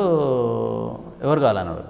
లేదు సార్ లేదు ఇట్లా రూమ్ రెంట్ కావాలి, కాలేజ్ చేస్తాను నేను రూమ్ రెంట్ కోసం అంటే అప్పుడు నేను ఐడెంటిఫై లేదు వాళ్ళకు. అయితే వాళ్ళకు ఏంటంటే ఎవరు వచ్చినా కూడా ఆ రూమ్ కాడికి బయటికి పంపించద్దు. అయితే నాకు ఏం మాత్రం డౌట్ వచ్చినా కూడా నేను అందులోకి వెళ్ళేవాడిని కాదు. అయితే మేస్త్రి పని చేసుకుంటుంటాడు కావచ్చు వాళ్ళు అనుకున్నాను నేను. యాక్చువల్గా చూసేసరికి భుజం మీద చేసిన పోలీసు వాళ్ళు ఉరకద్దామని చూసేసరికి అంతగా స్కెచ్ అర్థమైంది. మామూలుగా అంతకుముందుకేమో సివిలియన్స్ అనుకున్నా, పబ్లిక్ చూసేసరికి అంతా అనిపించిండ్రు. ఇక అయిపోయింది నేను ఉరికినా కూడా చంపేస్తారు ఏమైనా అని చెప్పేసి ఆగిన. ఎవరు నువ్వు అంటే అప్పుడు వాళ్ళకి డౌట్ రాలే, నువ్వు ఏంటంటే నేను ఇట్లా కాలేజ్ చేస్తా ఇక్కడనే మాది రూమ్ రెంట్ కావాలని వచ్చేసిన అంటే అప్పటికి నన్ను గుర్తుపట్టలే కాబట్టి ఏం మళ్ళీ పట్టుకొని ఉన్నాడు అంతే. ఈలోపు ఈ మేము రిటర్న్ వస్తామని చెప్పేసి వాళ్ళ 5 ఆఫీసర్లు చెప్పడానికి పోయిన వాళ్ళు వచ్చినాను, ఒక ఆయన గుర్తుపట్టినాను. అతను అంతకుముందుకు ఏంటంటే నేను దళంలో ఉన్నప్పుడు మా దగ్గర సివిల్గా వచ్చిండు, ఆయన మాట్లాడిపోయిండు, ఆ విషయం కూడా తెలుసు మాకు. ఆయన గుర్తుపట్టి ఈయన అనగానే అప్పుడు నా కళ్ళు చేతులు అవన్నీ కట్టేశారు. కట్టేసిన తర్వాత ఇక అప్పుడు అనుకున్నాను నేను, ఇక అప్పటిదాకా ఏంటంటే వదిలిపెడతారు కావచ్చు అనుకున్నాను నేను, అంటే సివిలియన్స్గా పేరు కూడా మార్చుకున్నాను నేను, ఐడెంటిటీ కార్డు ఉన్నది కాబట్టి వదిలిపెడతాను అనుకున్న తర్వాత ఇక నువ్వు ఇన్ని రోజులు ఎక్కడున్నావు అసలు ఏంటిది, ఇక తన గురించి చెప్పొద్దు అనుకున్నా యాక్చువల్గా. ఇక నేను అనుకుంటే ఇక సత్య ఇద్దరం వస్తాం, సత్య బతుకుతాము ఇప్పుడు, ఎందుకంటే ఈ రూమ్లో దొరకలే కదా అని చెప్పేసి డైరెక్ట్ నువ్వు ఎక్కడున్నావు తీసుకెళ్తూ పో అని చెప్పేసి డైరెక్ట్ నీ ఉన్న రూమ్ కాడ తీసుకొచ్చాడు. తీసుకొచ్చేసరికి ఆ రూమ్లో అప్పటికి ఆ ఇంటి ఓనర్ వరంగల్ వెళ్ళిపోయాడు. యాక్చువల్ అనేది వరంగల్, కాకపోతే ఇక్కడ సిటీలో సెటిల్ ఎల్బీనగర్. మిమ్మల్ని ముందు అరెస్ట్ చేసి తర్వాత అరెస్ట్ చేసి ఇద్దరిని వరంగల్ జైలు తీసుకొచ్చారా? జైలుకి పోలే, అంతకంటే ముందు ఏంటంటే ఇక మేము దొరకంగానే మిగతా వాళ్ళందరినీ వదిలేశారు. వీళ్ళ అన్నను యాక్సిడెంట్ దొరికింది కాబట్టి మిగతా వాళ్ళు విడిచిపెట్టుంటారు. వీళ్ళ అన్నను తర్వాత విలేకరు వాళ్ళందరినీ వదిలిపెట్టగానే విలేకరు ఏం చేసినట్టే స్టేట్మెంట్ ఇచ్చేసిండు. మళ్ళీ మేము దొరకంగానే మమ్మల్ని తీసుకుపోయి ఎన్కౌంటర్ చేద్దామని చూసిండు. అప్పటికి కొట్టలే మమ్మల్ని, ఎందుకంటే కొడితే దెబ్బలు ఊపిస్తాయి. అప్పటికి కొన్ని నేను చాలా ఉన్నటువంటి వాటిలలో ఆశన్న మేమే కాబట్టి చంపాలనేది వాళ్ళది ఉండే. తర్వాత ఈలోపు ఏం చేసినంటే హోంమంత్రి మాధవరెడ్డి ఉండే అప్పుడు, వీళ్ళ అమ్మమ్మ తరపున దగ్గర రిలేటివ్స్ వీళ్ళకు, అంటే మాకు తెలియదు. వీళ్ళంతా పోయి ఏం చేసిందంటే తన దగ్గర కూర్చొని దొరికిండ్రు, నువ్వు ఏం చేస్తావో మాకు తెలియదు అని చెప్పేసి వీళ్ళు ఇక్కడి నుంచి ఫోర్స్ చేయడం ద్వారా మేము బతికినాం యాక్చువల్గా. అంటే మాధవరెడ్డి గారి కొంచెం వాస్తవంగా అది కూడా ఏంటంటే వీళ్ళ దగ్గరికి బంధువులు వాళ్ళు, వీళ్ళ రిలేటివ్ మిమ్మల్ని వెంటనే వారం రోజుల దాకా ఉంచుకున్నారు చంపుదామని. అప్పుడు లింగాల్ కన్పూర్ పోలీస్ స్టేషన్ అని జనగామంలో ఉండే. మీకు అరెస్ట్ చేసి ఏ జైలుకి పంపించారు? వరంగల్ జైలు పంపించారు. ఎన్ని రోజులు ఉన్నారు జైల్లో? జైల్లో 3 సంవత్సరాలు ఉన్నా. ఏ కేసులు పెట్టారు? 72 కేసులు పెట్టారు నా మీద. ఓకే. 72 కేసులు అయిపోయేదాకా కూడా నేను కేసులలో తిరిగాను. అంటే బెయిల్ తీసుకొని బయటకు వచ్చిన తర్వాత కూడా ఇక చాలా ప్రాబ్లమ్స్ ఉండే. సార్, వరంగల్ జైల్లో వెళ్ళి 72 కేసులతో వెళ్ళారు, అరెస్ట్ అయ్యారు, బెయిల్ మీద బయటకు వచ్చి ఉంటారు. తర్వాత మీ పోరాటం ఎలా సాగింది? తర్వాత వచ్చేసిన తర్వాత కూడా ప్రజా పోరాటాలనే మేము మమేకమైనాం. బయటకు వచ్చిన తర్వాత కూడా పోలీసులు కొంత ఇబ్బంది పెట్టిళ్ళు. నువ్వు ఇంత క్యాడరు కదా, నీకు తెలిసి ఉంటుంది ఎవరు నన్ను ఒకరిని పట్టి అంటే. పార్టీ నుంచి ఒకసారి సంబంధాలు తెగిపోయిన తర్వాత దళ సభ్యుని నమ్ముతారు, కానీ ఒక కమాండరు ఒక డీసీఎం స్థాయిలో పనిచేసినటువంటి వాళ్ళను పార్టీ ఎప్పుడు కూడా నమ్మదు. ఎందుకు అంటే మేము చాలా యాక్షన్స్లలో ఉన్నాము, ఇంకా ఇన్ఫార్మర్గా మారిండని అనుకుంటారు తప్ప, కానీ మళ్ళీ ఏదో దళంలోకి పోయి ఏదో సంబంధాలు పెట్టుకుంటారని చెప్పేసి ఉండదు అని చెప్పేసి ఉన్నా కూడా పోలీసులు కొద్దిగా బాగానే ఇబ్బంది పెట్టారు. ఆయన కూడా ఏమన్నా చేసుకోమని చెప్పేసి మేము కొద్దిగా అలా ఉండిపోయినాం అన్నట్టు. సాధారణంగా నక్సలైట్స్ సరెండర్ అయితే వాళ్ళ మీద రివార్డు ప్రభుత్వం వాళ్ళకి ఇస్తుంది, కానీ మీరు అరెస్ట్ అయ్యారు కాబట్టి మీకు ఎటువంటి రివార్డులు రావు. మీ మీద ఉన్న రివార్డులన్నీ కూడా ఆ టీంకి వెళ్తారు. అటువంటి పరిస్థితుల్లో మీరు ఎలాంటి ఆర్థిక కష్టాలు ఎదుర్కొంటారు? అంటే మేము జైలు నుంచి బయటకు వచ్చిన తర్వాత మా దగ్గర ఒక 10 రూపీస్ కూడా లేని పరిస్థితి. బయటకు వచ్చిన తర్వాత రివార్డు రాదు, అటు పోలీసుల టార్చర్స్ ఎక్కువయ్యాయి. తనకు 72 కేసులు, నాకు 45 కేసులు. ఆ కేసుల చుట్టూ రోజు తిరుగుతూ మా అత్తగారి ఇంట్లో ఉంటూ మార్నింగ్ 9కి వెళ్తే నైట్ 10 అయ్యేది. ఒక స్కూల్ పిల్లల్లాగా రోజు కోర్టుకు వెళ్ళాల్సి వచ్చేది. ఆదివారం సెలవు ఉంటే ఆదివారం రోజు నేను కూలికి వెళ్ళేది. తను తెలిసిన వాళ్ళ దగ్గర ఒక మేకలు తీసుకొచ్చి కోసి అవి అమ్మితే వచ్చిన డబ్బుతో మేము డైలీ కోర్టుకు వెళ్ళేది.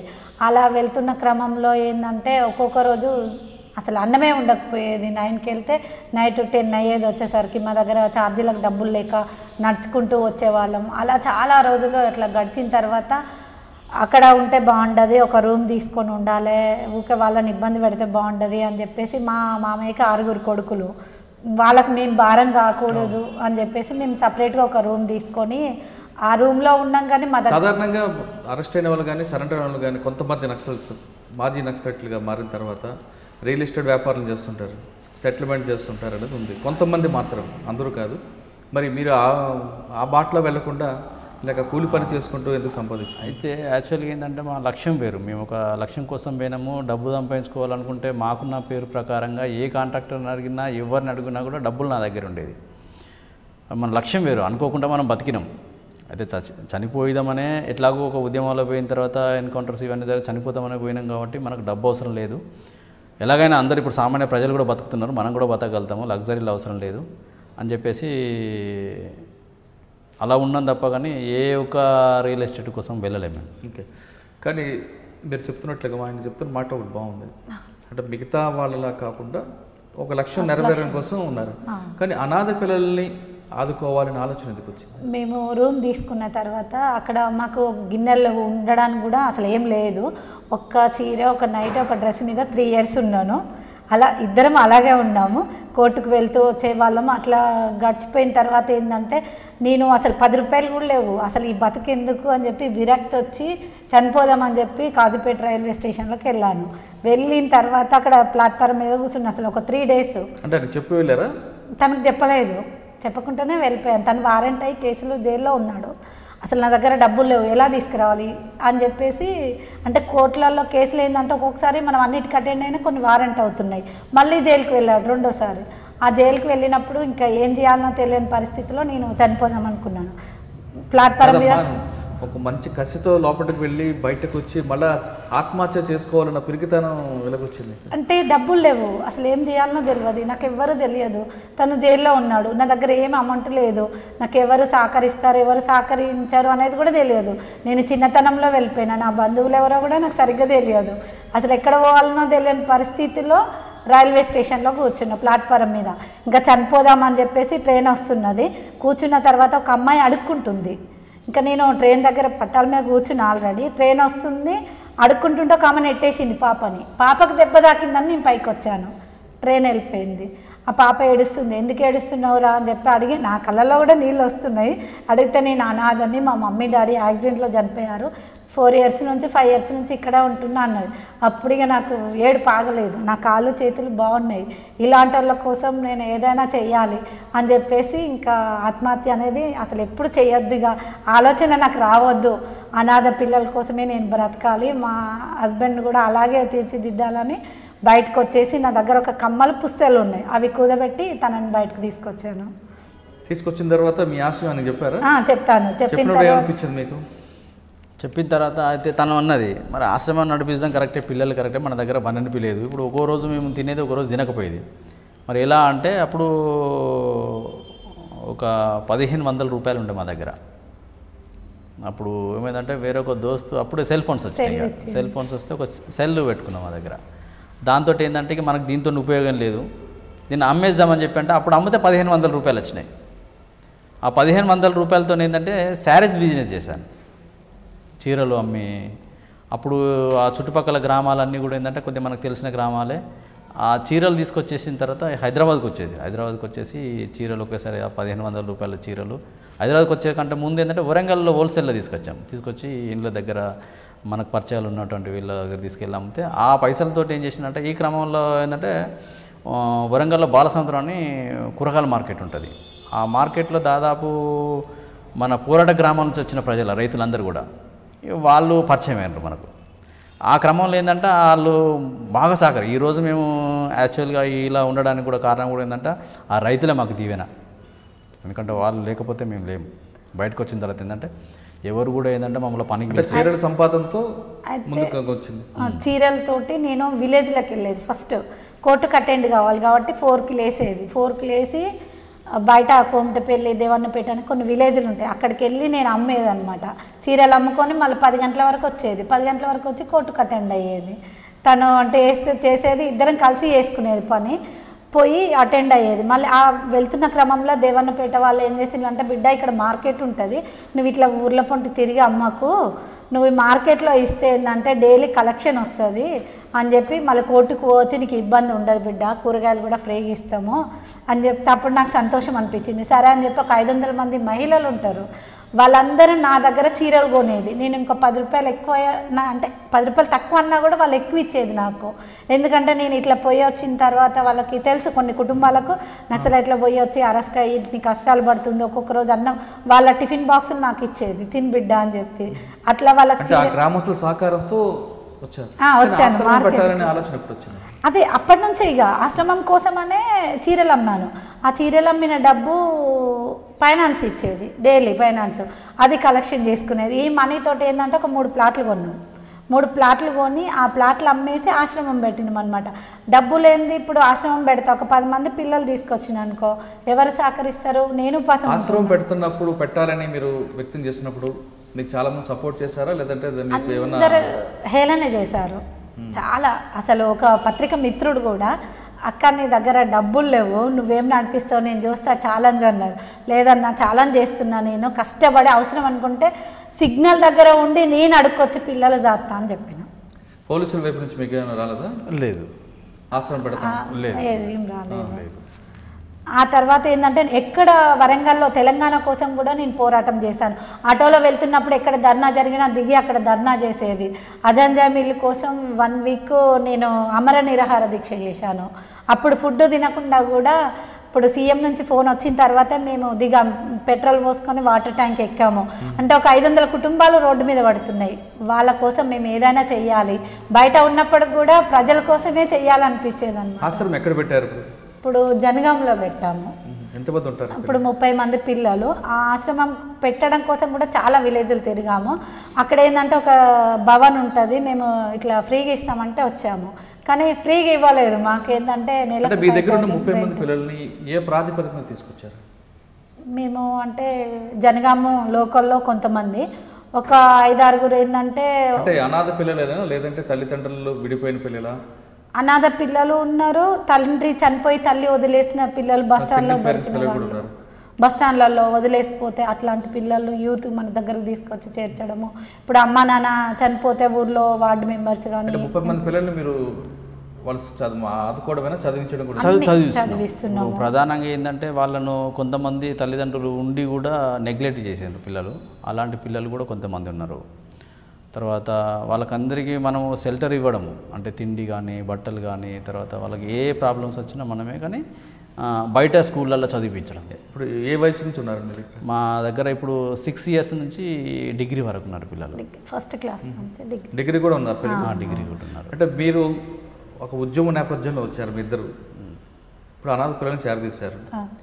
ఇప్పుడు సమాజంలో లోటుపాట్లు సమస్యల పరిష్కారానికి వాళ్ళని మీ వైపు నడిపిస్తారా, లేదు ఇప్పుడు సమాజంలో సమస్యలు ఎదుర్కోవడానికి చాలా వేదికలు ఉన్నాయి, ఆ వేదికల ద్వారా పరిష్కరించుకోవాలని చెప్తున్నారు?